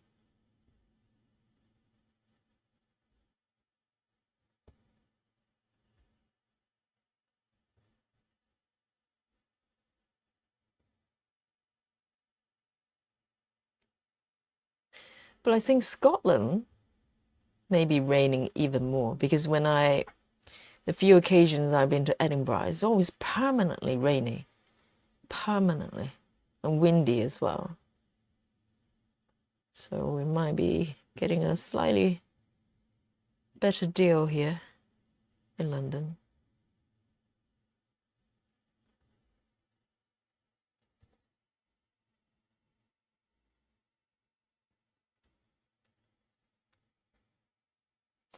Adri says, I had a strange call from a colleague. Strange call. He just wanted to talk to me and see how I was doing. You mean a friend? A friend just calling you to say hello, to see, how are you, Adri? But he was whispering. Oh dear. It was heavy breathing. No, that doesn't sound very normal. Why was he whispering? Oh, the strange life of Adri. The mystery.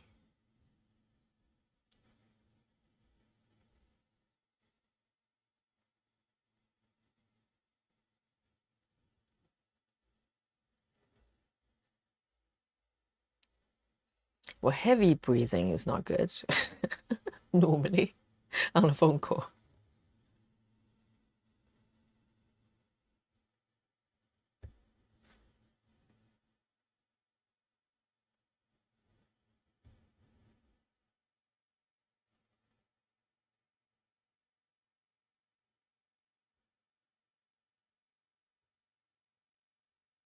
Sarah says 5 p.m. here and it's 33 Celsius. My goodness. I would have thought, you know, because when I think about Arizona, I just think about like desert and stuff like that, and really hot weather. And it turned out it might not be the case. 1, 2, 3. 1, 2, 3. 1, 2, 3, 4 here.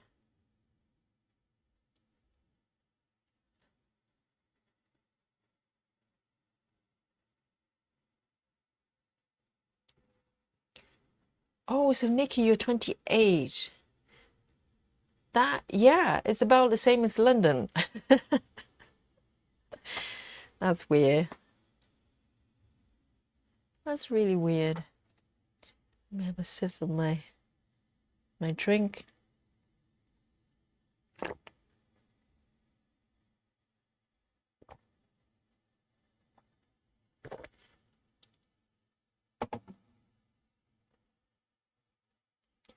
So Joyce, do you think the climate's changing? Is it noticeable? I think, I'm trying to think if London is hotter than before. It kind of changes from year to year. Some years I'm kind of thinking, whoa, maybe there's something to it. It is getting hotter. But some years it's just terrible. Some years just typical. Kind of just rainy, cold throughout the entire year. So it's hard to say.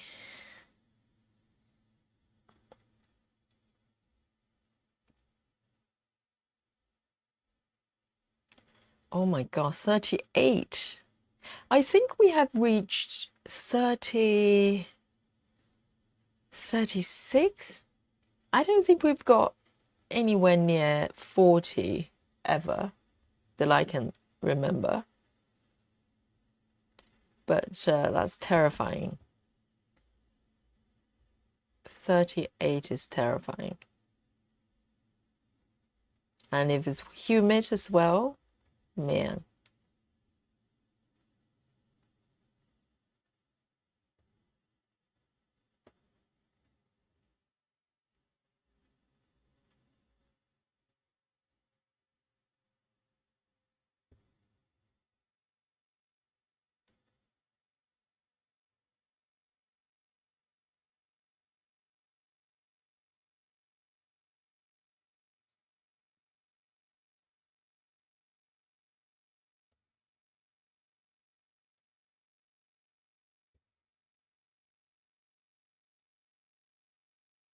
Adri says no heavy breathing. What a relief. What a relief. Is your colleague okay? It's kind of late to call someone at this time. I mean, it's close to midnight where you are. Is a friend okay?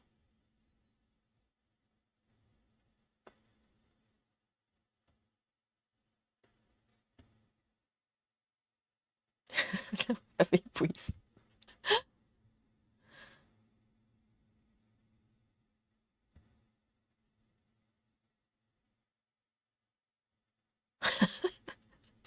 But why is your friend Adri? Why is your friend calling you at midnight, close to midnight, while he's holidaying with his fiancée in Turkey? What?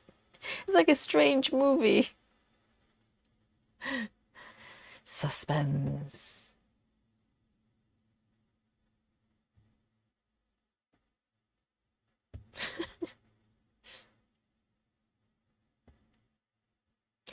Have you guys seen this film called I'm trying to recall a proper name for the movie. It's pretty old. It's French.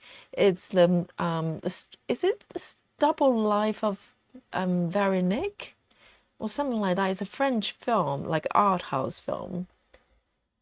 And if I remember correctly, it's this girl called Veronique, clearly, and she's if I remember correctly, she's got this kind of doppelganger living nearby, and she spots someone that looks just like her from time to time. It's just a strange film that I suddenly remember because of Adri. Strange life of Adri.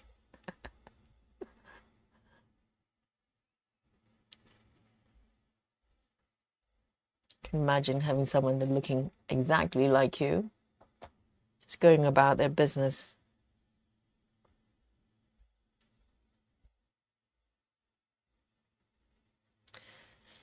Eight 1 7.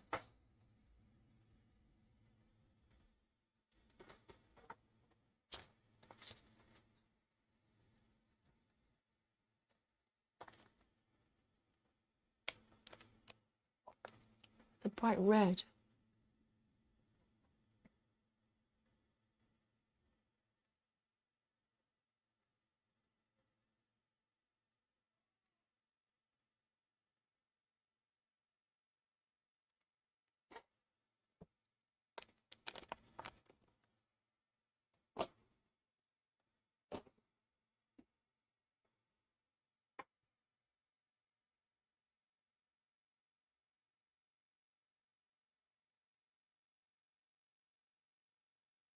Oh dear, Adri.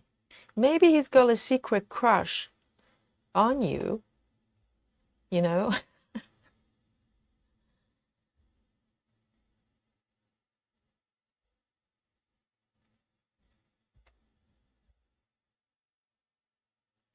Oh.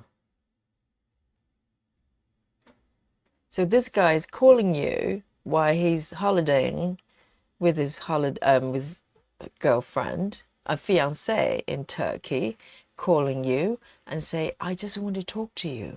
You're really nice."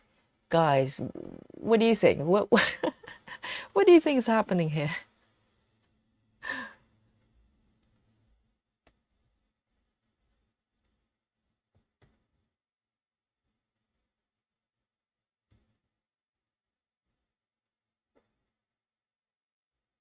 It's late at night as well.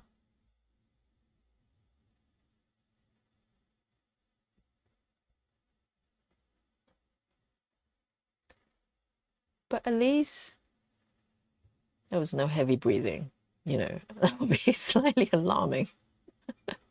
He's calling you up at midnight and go, "Adri, I think you're really nice."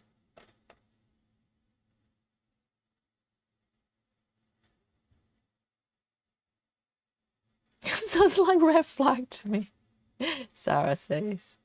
Sounds a little bit strange.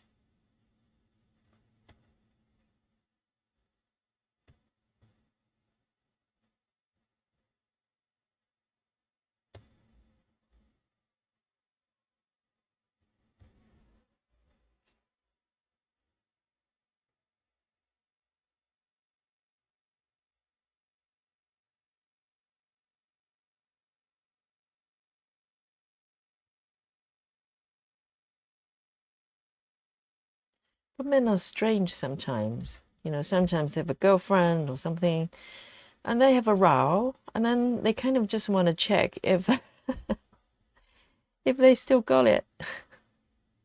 They would text people,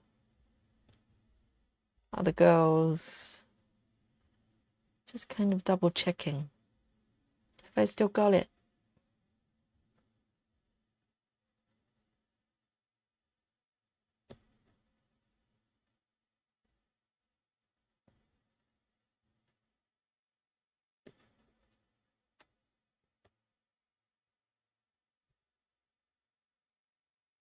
It's a nice area. There's just a single color for a change.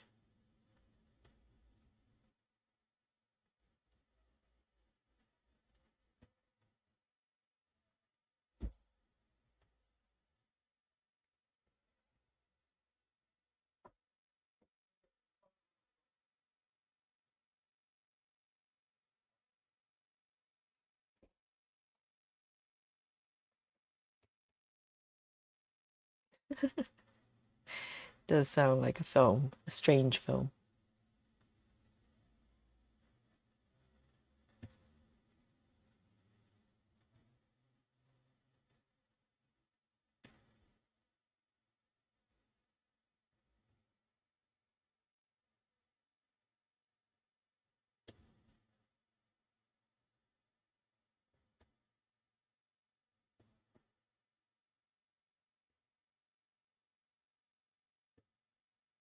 Oh, so refreshing to be able to stitch. Just keep stitching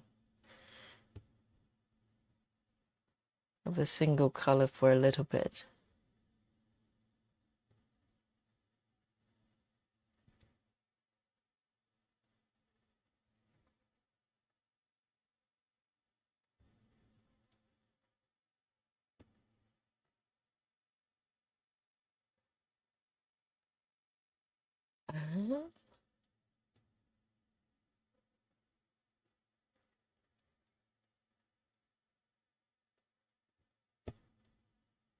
Mark it down here.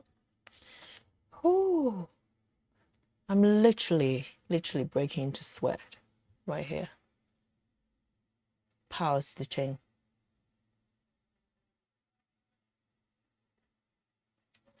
Six, 606.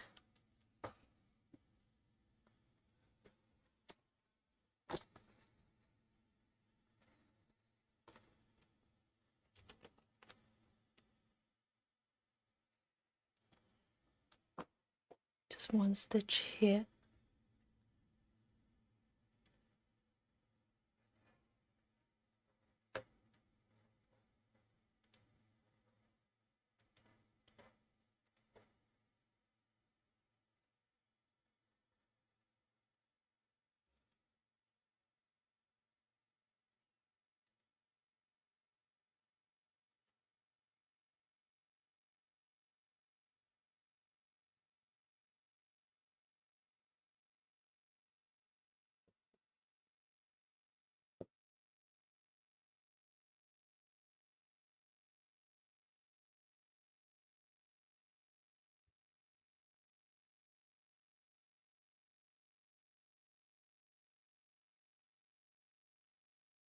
Nikki says, you said you have some finished pieces from back in the day. Would you show us?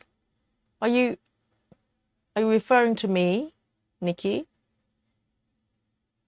I haven't got anything that's finished that I can think of. I have some very close to finished, like dimension kits. There was one piece with a cat. I think Maggie, the what's it called? The mess maker or something. And I bought that kit twice. I'm trying to complete it, but not fully completed. So what happened with the first piece? I actually still have it. Let me see if I can find it. It doesn't look great, okay? That was my early day stitching. Let me see if I can find it. I just saw it the other day. Let me see if I can dig that out. Um,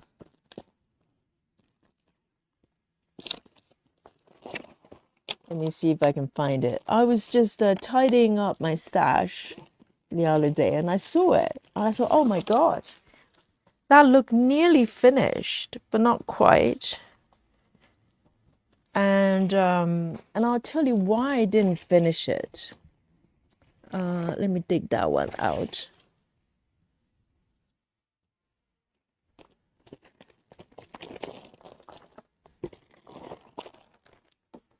Ah, I got it. Hang on. It's a strange piece because this is a piece I absolutely love. Let me zoom out a little bit. It's a slight change of subject here.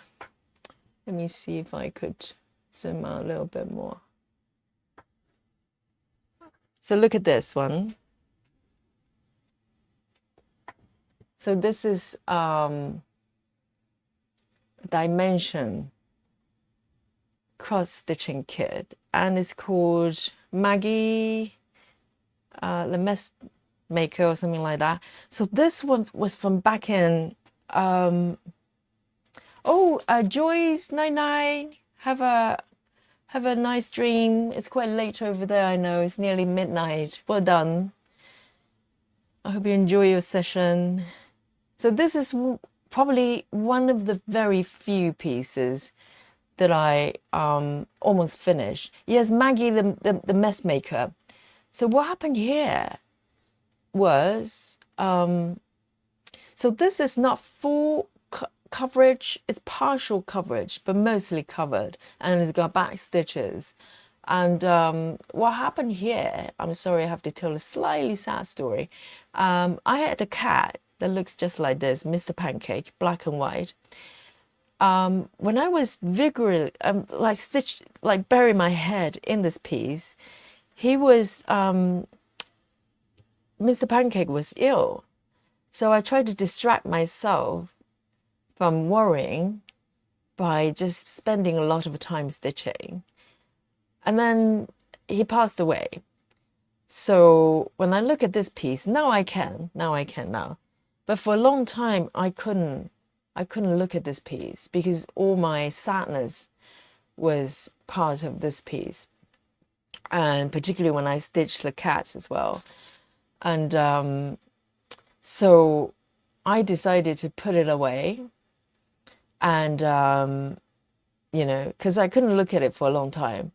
But years later, probably about 3-4 years later, maybe longer, I thought about this piece and I said, well, I want to stitch new memory on top because it's such a beautiful piece. But I didn't want to just let it go. I just love it. So I actually bought another kit. So this is one of the, the dimension kits that I bought twice.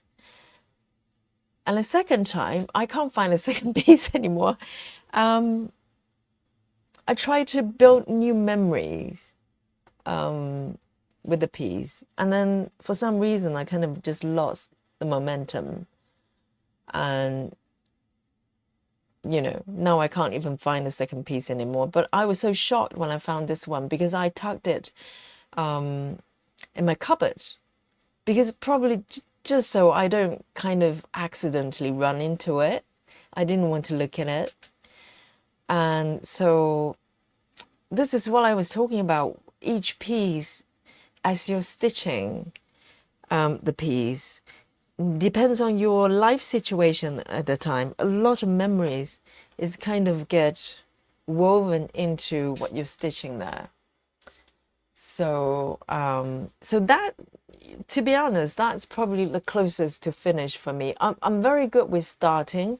I'm just not very good with finishing, as you probably figured out by now. So anyway, it's just so interesting that Nikki actually mentioned it because I just saw this piece just a couple of days ago as I was tidying up my my storage little box here. So it's right next to me. So yeah. Heather says, you've got you've forgotten the new memories you were making. Yeah, I think the second piece I was in a happier place, but then for some reason, you know, sometimes life takes over. I wasn't doing this type of stitching at the time. You know, cross stitching was just one of the many things I was doing at that time, craft wise. So I think I kind of just left it behind. But yeah, there you go. Heather says, condolences on your kitty. I often remember the audio book I was listening to when I last stitched a piece. Yeah, I think so. I think so. Sometimes is, you know, when I look at certain part of the kind of stitch area, I can vividly remember what I was doing at that time. Sometimes, you know, you don't. Maybe you're just doing something that's really mundane. But sometimes I can literally remember, for instance, what I was watching on YouTube or something, or something I was listening to, like podcasts or whatever. I don't know why sometimes you remember so well and sometimes you don't. But 606. But in my mind, I still want to go back and finish that piece because I just love it. I just really love that piece. So I love to be able to get a PDF version of it because I can't find the pattern anymore. I probably lost it because it's a paper pattern. So, you know, maybe I'll be able to finish this time and have new memories, you know, associated with it, and not to be sad every time I look at it.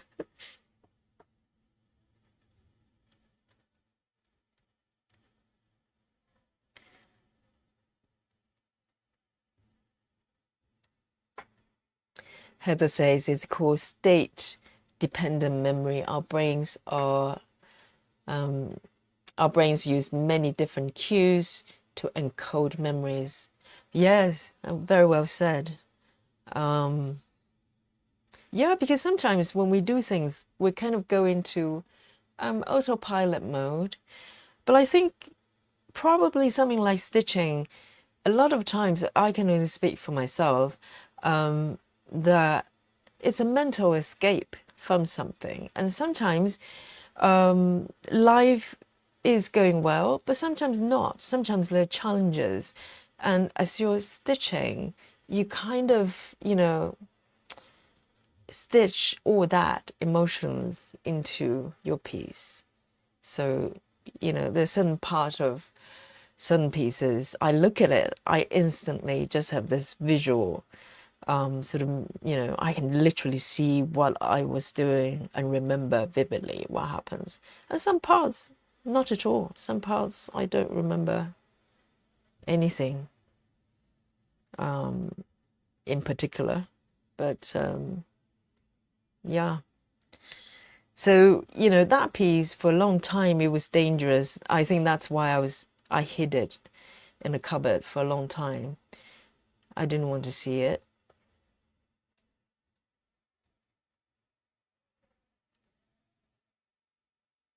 Nikki says, I want to see all your pieces. Very intriguing. I think by coming to the stream, you probably have seen many. But before the full coverage rabbit hole that I fell in, I was mostly doing, you know, pieces like those. A lot of dimension kits and some a bit smaller, but I tend to go for I think it's called Dimensions Gold. They tend to be larger and slightly fuller in coverage.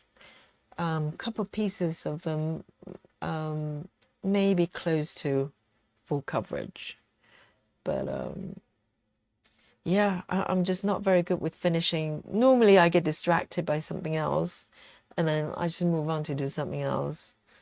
So but there are a couple of pieces I would really like to finish it, you know. I like to finish them because they're so beautiful. And both of them that I can think of have cats in them. It's just my thing. And they're so beautiful as well, to be honest.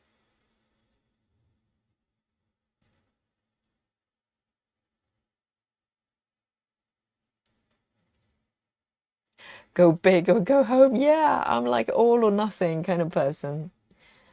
Yes, because the second time when I, looked at the piece that I just showed you, I really wanted to finish it. I just couldn't touch that particular one. So I thought, well, instead of continuing stitching that piece, I just wanted to start again from scratch.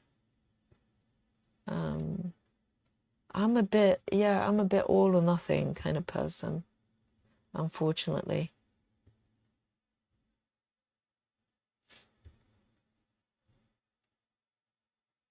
It's like if some of you play video games growing up, if I left a game for a little while and want to go back, I rarely just pick up where I left over. If it's been a while, it just feels like it was from a different life, even though it's the same game.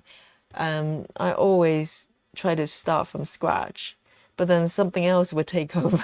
It's very similar to the way I stitch. And then I get distracted, I go and do something else and never finish a game. So there's a pattern emerging there.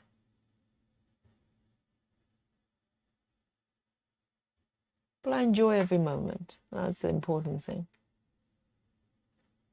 Completion is a bonus.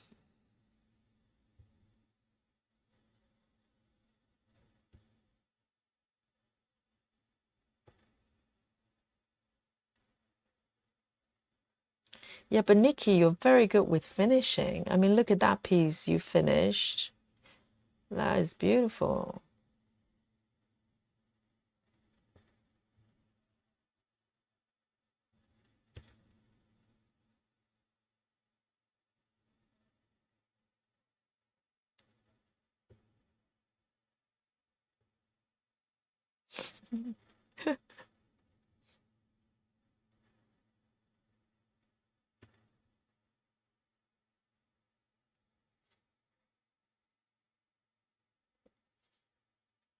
Three down here.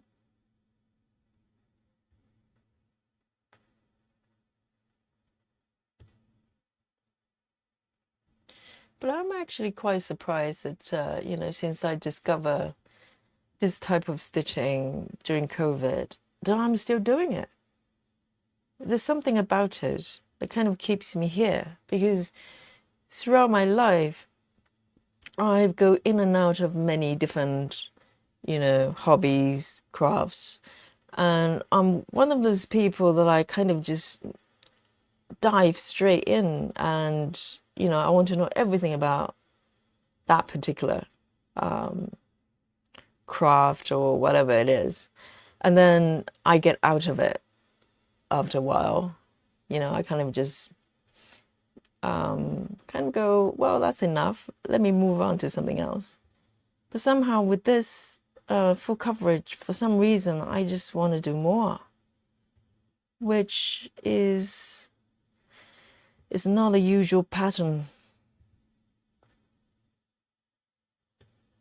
And since I started stitching full coverage, I have much less time to do anything else. So I don't knit as much or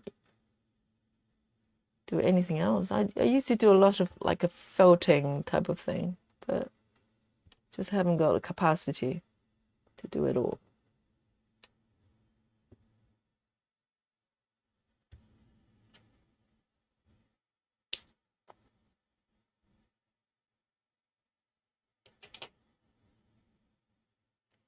Registry.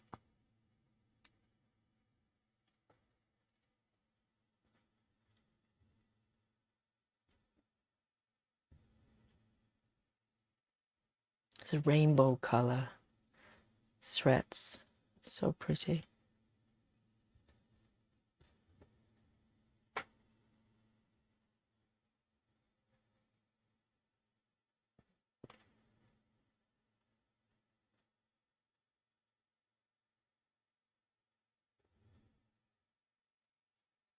Nikki says, I have no desire to go that fast anymore to finish things. If it happens, it happens. Yeah. It's just not something that I think about when I'm stitching. I'm focusing on, am I enjoying the method of choice, and am I enjoying, you know, the stitching experience? I think because these projects are so vast, if you start to have kind of timetable, I think things just get a little bit more stressful than necessary. And, you know, I always say it's not a job. You don't have to be so goal orientated. I think for some people it might be a motivating factor. And if that's the case, then that's great. You know, but it's just not how I, you know, how my brain works. If you give me a sort of deadline or some sort of daily goal, it becomes stressful and it becomes a chore. And it's not a chore at all. I don't have to finish anything. I have no obligation to finish anything.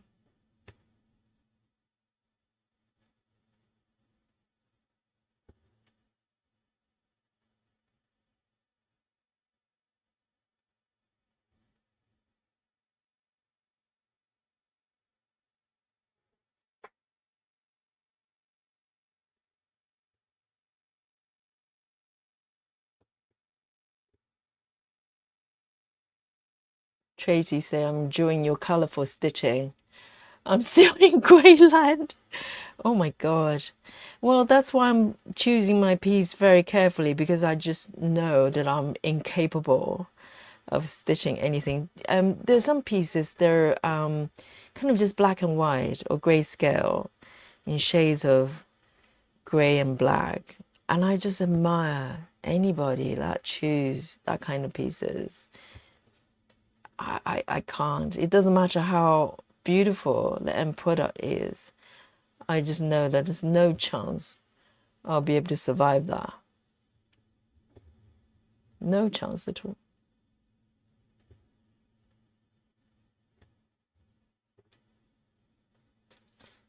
You know, even just regular sky and background, plain background, I think I'll struggle a little bit.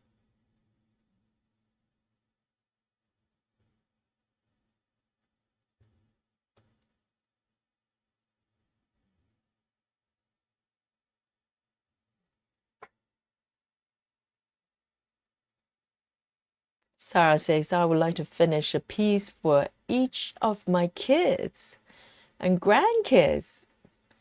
They don't have to be huge, but something for them, from me. Yeah, you know, I'm always impressed when people go, well, you know, I'm stitching this piece for a person, because this type of project is not small and it takes a long time. So, you know, to have a person they want to give it to, it's quite amazing.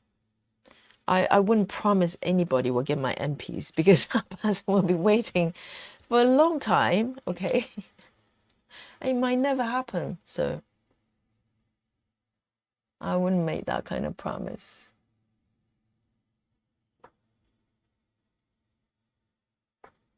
$208.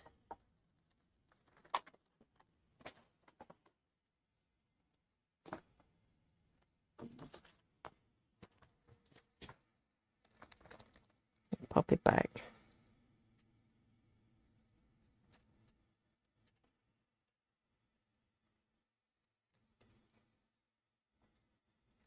Tracy says, it's hard for me to wait till next Saturday. I know, I'm excited. I try not to look at a pattern too often, which is tempting. And talking about that, why don't I show everybody what we're talking about? So next Saturday, not tomorrow, we're going to be doing another stitch along. Okay, so you're welcome to join us, any of you. But let me just show you which pattern we're going to start brand new. So Saturday from now on will be Amy Day. So any Amy Stewart piece that you have, you can, you know, just bring with you and stitch along. But some of us are going to start a new pattern, not this one. Let me turn this off and show you which one we're going to be stitching. Are you ready? There you go.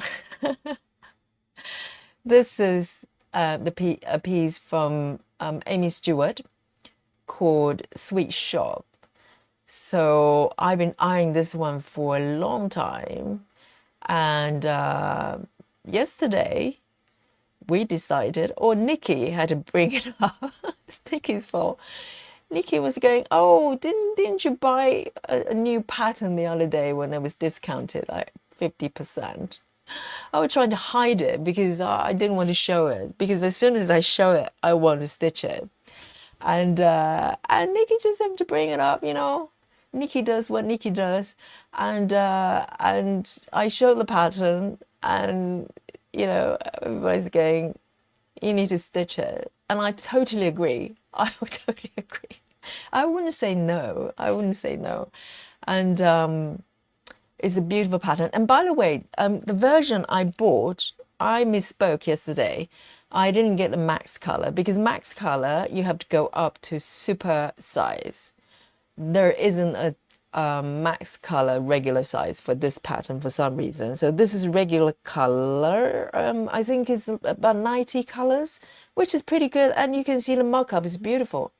All the details is there, but you do have the option to go up to super size or super size max colors. Okay, you have those options if you want to join us. If you're brave, okay, you know, just saying. You can, on Saturdays, you can stitch any Amy Stewart pieces along. But if you want to join us for a new start, we're starting on next Saturday, which is on the, let me check the day, I think it's 26th of July, and we're going to make the first stitch together. No one's going to cheat, okay? We're going to do it live on the stream together, make that first stitch and start together. So let me check. Yes, it's 26th of July. So Tracy says, I gridded the top left of my fabric this morning. Yes, I'm still waiting for my fabric. I think it's coming maybe about 2-3 days before the sale day. So I hope they don't mess it up, because I have no fabric. And I'm really looking forward to do this one. So any of you, if you're brave enough to join us to start together, you still have time to get your fabric and your pattern. All right? So there.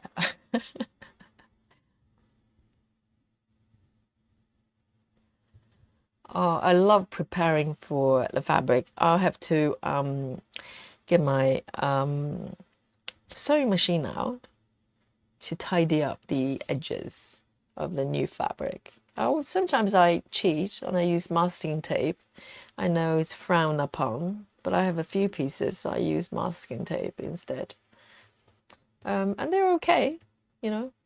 Oh, Adri, you're going to sleep now. Yes, it's midnight sleep time. I hope you had a nice snack and have a lovely evening. And have a sound sleep, peaceful sleep. Night-night, Adri. Tracy is going to be so colorful. It's just amazing. And Nikki says, I have 5 girls. Oh my God, you have 5 girls. And a grandson. I can't believe Nikki is actually a grandmother. She looks she looks like she's in her 30s.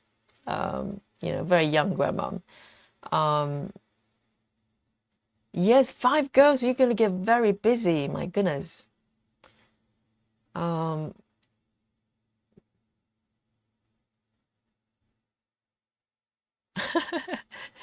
Yes, Nikki's in as well.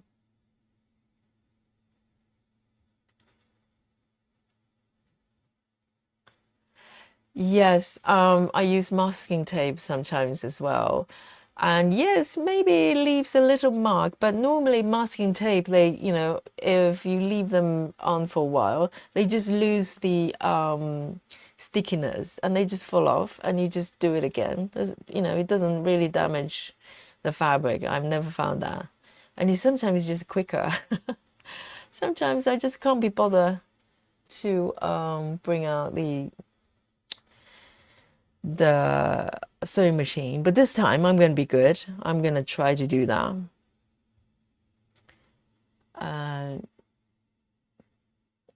So it will be nice and beautiful. 603.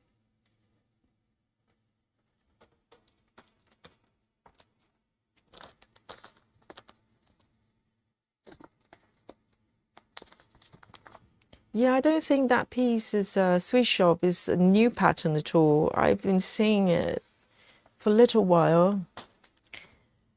I just kept thinking, oh, do I really want to do this?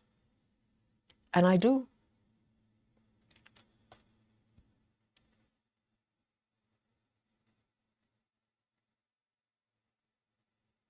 Jennifer says, I'm going to use the Amy Stewart pattern I started last month, a stitching shelf, yes, and only about 2,000 stitches in. Okay.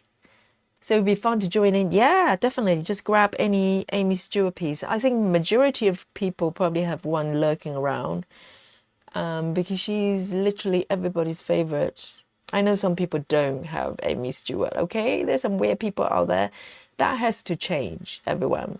If you don't have an Amy Stewart piece, you've got to do something about it. And she's got so many different styles. Because I've got another piece that's ongoing. That's Grandma's loft or a teak. And it's very different in style. It's not, doesn't have that Technicolor. That's kind of signature of Amy Stewart, but it's so beautiful as well. So she's just an amazing artist. The Queen of Comfort. Comfort pattern. Comfort artwork.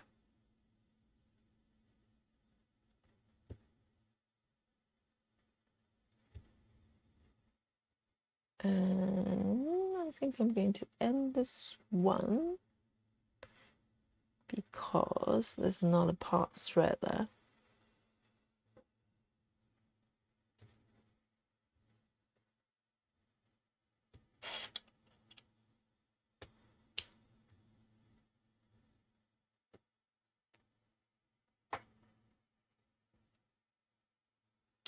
Sarah says, I've decided to start the Candy Delicious chart. That sounds delicious. And Tracy says that was me referring to the sewing machine. Yes, the sewing machine is in our storage next door. Yeah, sometimes you just can't be bothered. And a lot of times with sewing machine, I literally have to relearn how to use it. If I haven't used it for a while, I literally have to look at the instruction and figure out how to thread the needles. 603. And sometimes you just can't be bothered to do that. So I use tapes.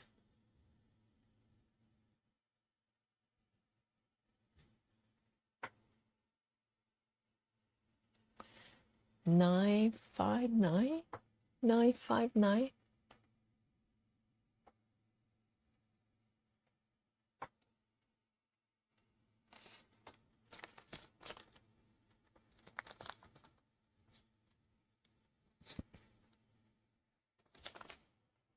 Not a beautiful color.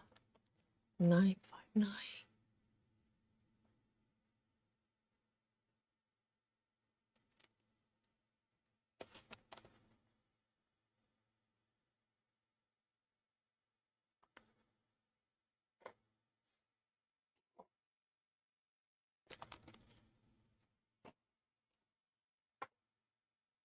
Wow, Tracy's got a supersized max color. My God.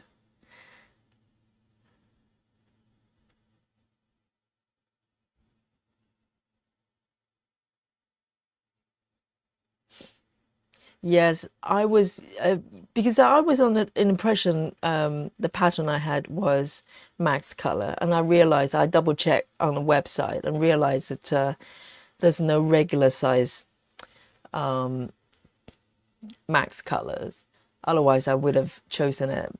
But for a moment, I almost thought maybe I should get a super size, and then I decided against it. I just thought, no, I don't need a large piece because I've got the Gecko Rouge piece. It's so huge as it is. I think regular size would do me. So I'm sticking with the regular color, regular size. And I can't wait.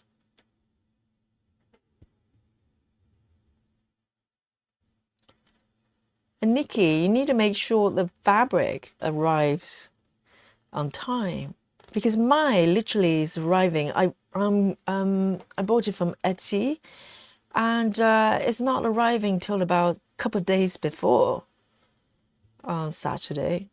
So I hope everything will go okay with the delivery, or I'll have to do air stitching, imaginary stitching.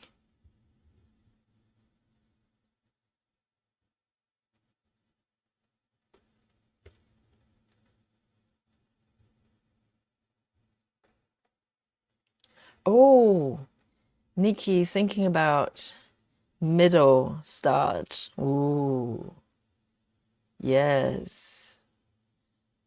Yeah, if you look at that piece, that's probably not a bad idea.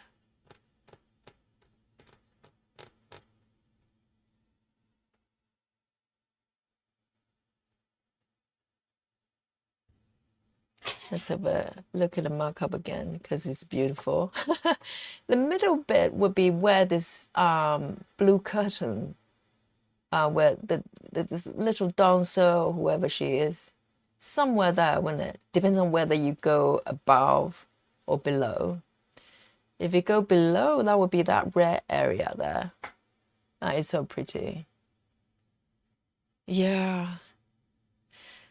If I start from the upper left, I'll probably spend some time stitching the velvety screen sort of curtains. That's quite pretty as well, I think. Decision. And Nikki, are you doing full cross or 10 stitches? And Tracy as well. I wouldn't mind finding out on a day, but I can't wait to know what fabric count and the stitches you're going to be doing.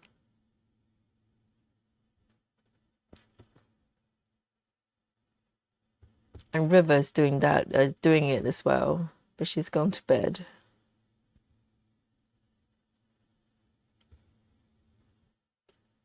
One, two, three, four, five.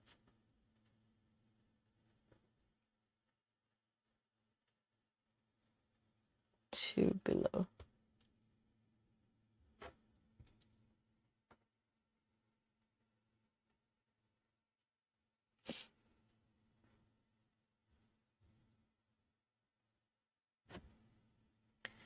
Tracy says purple is my favorite color. Oh, then you're gonna enjoy starting from the corner upper left. I think that's where I'll start as well. I quite, and looking forward to stitch that velvety purple and the tassels and everything. Oh, so much fun.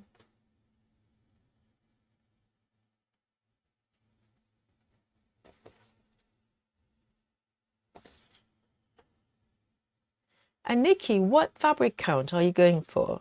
Are you going for 25 or 28? I ordered 28 because I just want to try 28 this time. Maybe I'll just go blind, but that's okay. At least I'll know. I'll just have eye surgery or something. Have a sort of magnifying glass, you know, implanted in my eyes.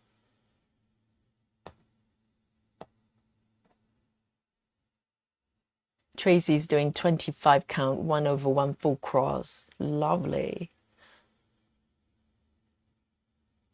Oh, Sarah, you're doing 18 counts.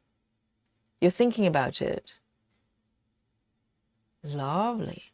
I think it would be nice if you know, if it's a new start, it would be nice to try something that you haven't really done before or rarely do. That's what I'm trying to do. I'm going to do 28 count, and I think I'm going to go for half cross, 10 stitches. I really enjoy 10 stitches at the moment. And I can always switch back to full cross. No one can stop me. If I want to switch back to full cross, I can. Oh, Nikki's doing 32. 1/110. Oh, well, that's a boss move.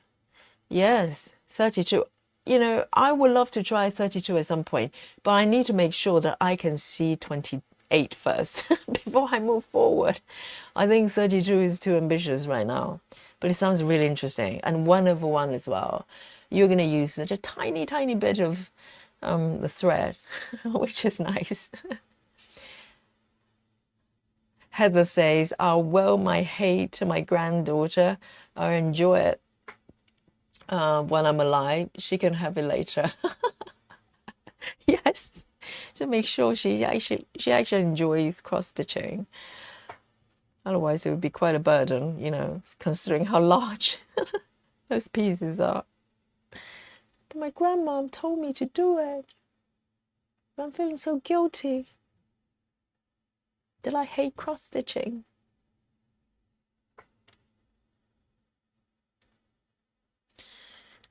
Yes.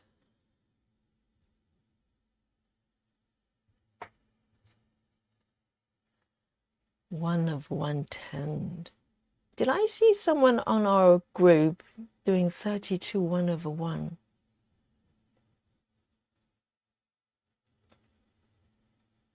Oh, you're going to use CXC. Okay, it's nice and full. Nice. I think I'm going to go for DMC because the colors are so bright, and DMC colors tend to be more vibrant. I think CXC is quite nice for pieces like Kim's design. Might come out really well, actually, Nikki.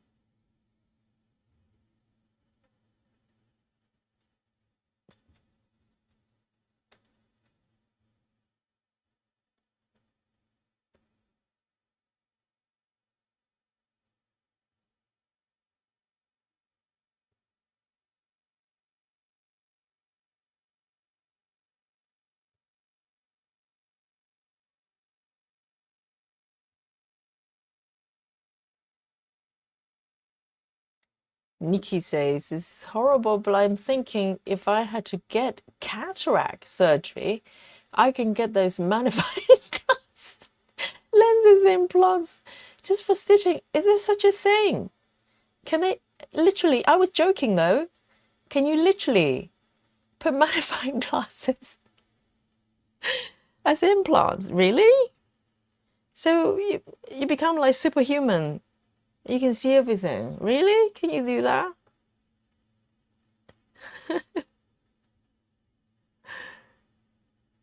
I was thinking like Elon Musk style Neuralink implants.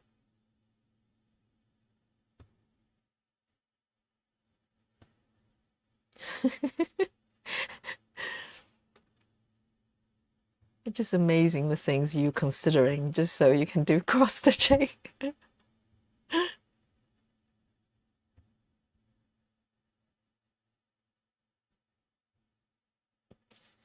But I think you can train your eyes to get used to certain size of stitching, because I remember when I first switched from 14, I literally could not see what I was looking at on 25 counts. But I think it was more of I did not recognize what I was looking at, because 14 counts you're on Ada and you can see that white area where the cross is supposed to go on very clearly. But on even weave, you lose that definition a lot. And I think it's just a matter of, getting used to. Allow the eyes to be able to adjust and learn what you're looking at. I hope anyway. That's the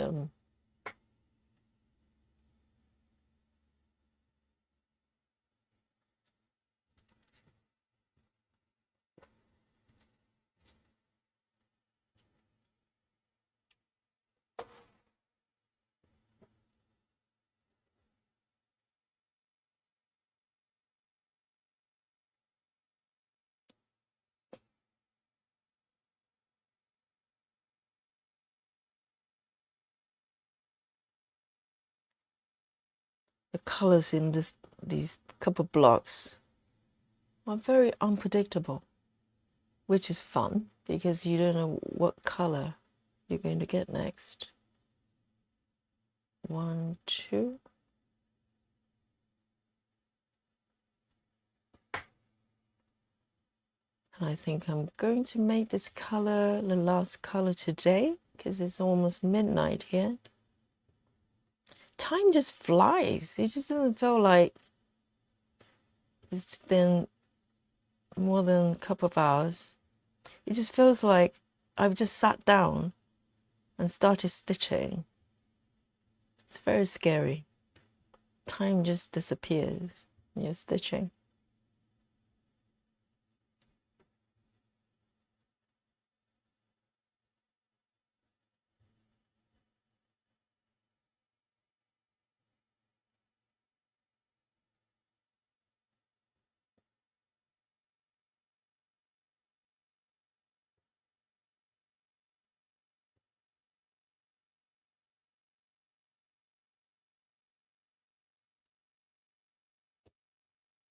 Okay. Now I'm going to park it down here.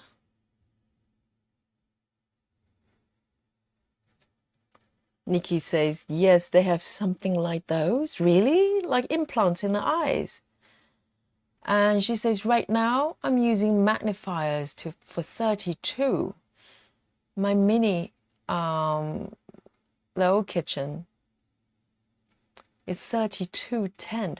Oh, is it 32? I couldn't tell just by looking at the picture. I thought you were doing 25. Wow. Yes, I'm doing it on 2510, which is, doable. And your the old kitchen, are you doing 2/1 or 1/1? Because it looks quite full in terms of coverage.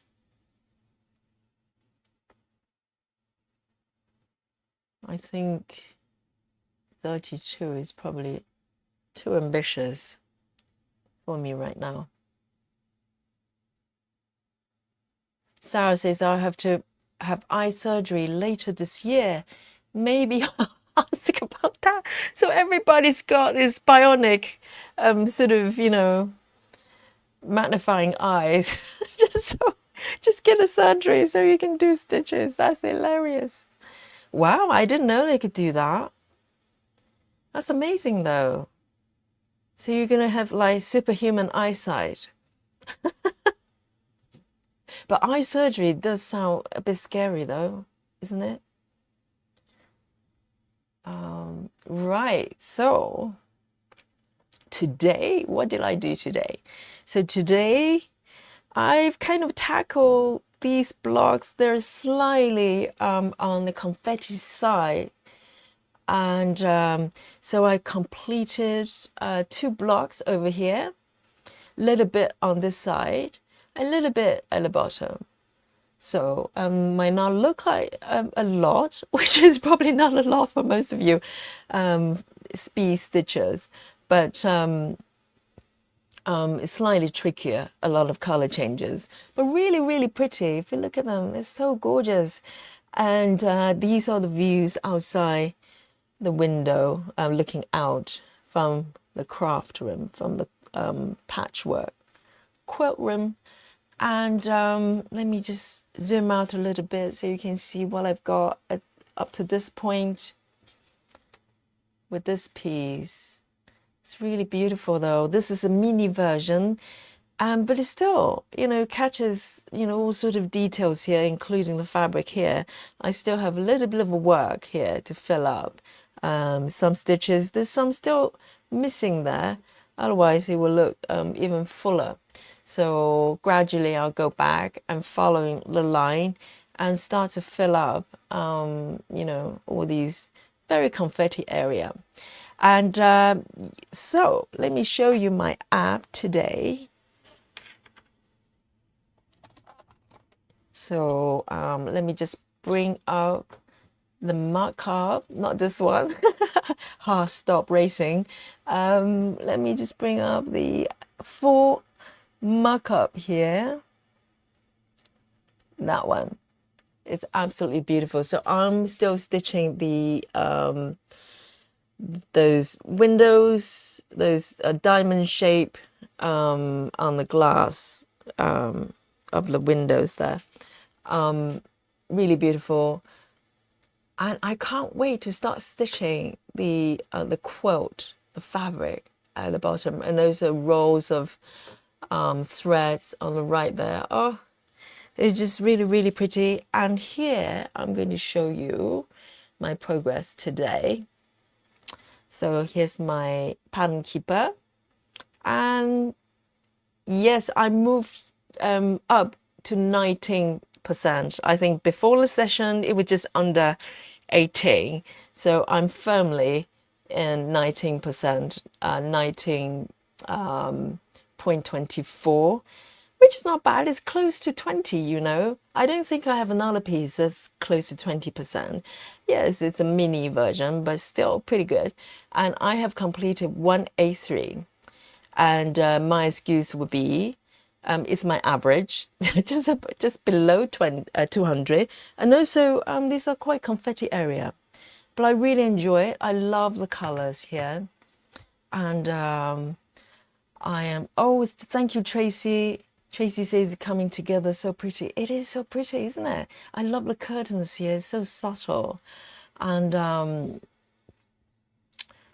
so Nikki says kitchen, the piece she's working on, the old kitchen, is one strand CXC. It looks very full, so it's definitely working. It's working well. 1/132 counts. It's just the fact that you probably need sort of robotic eyes to continue stitching that way. But it's worth it, right? It's worth it. And so thank you everyone for joining me today. And, next session, I have no idea what I'm going to be stitching on. I'll make on-spot judgment call there. So it will be a surprise to you and a surprise to me as well. And I hope you enjoy your session today. Sarah, thank you. Sarah says it's beautiful. And I'm going to leave you with this view. And it's still quite hot. We're close to midnight. We're 6 minutes to midnight here. I'm sweating, seriously. I need a shower, I think. And all that power stitching. And so, till next time, I hope you are enjoying the rest of your day. And enjoy your weekend as well. And I hope you come back and join me for the next session. Otherwise, I'll see you next time. Night-night, everyone. 99 from London. Have a lovely, peaceful day. Bye-bye. Good night.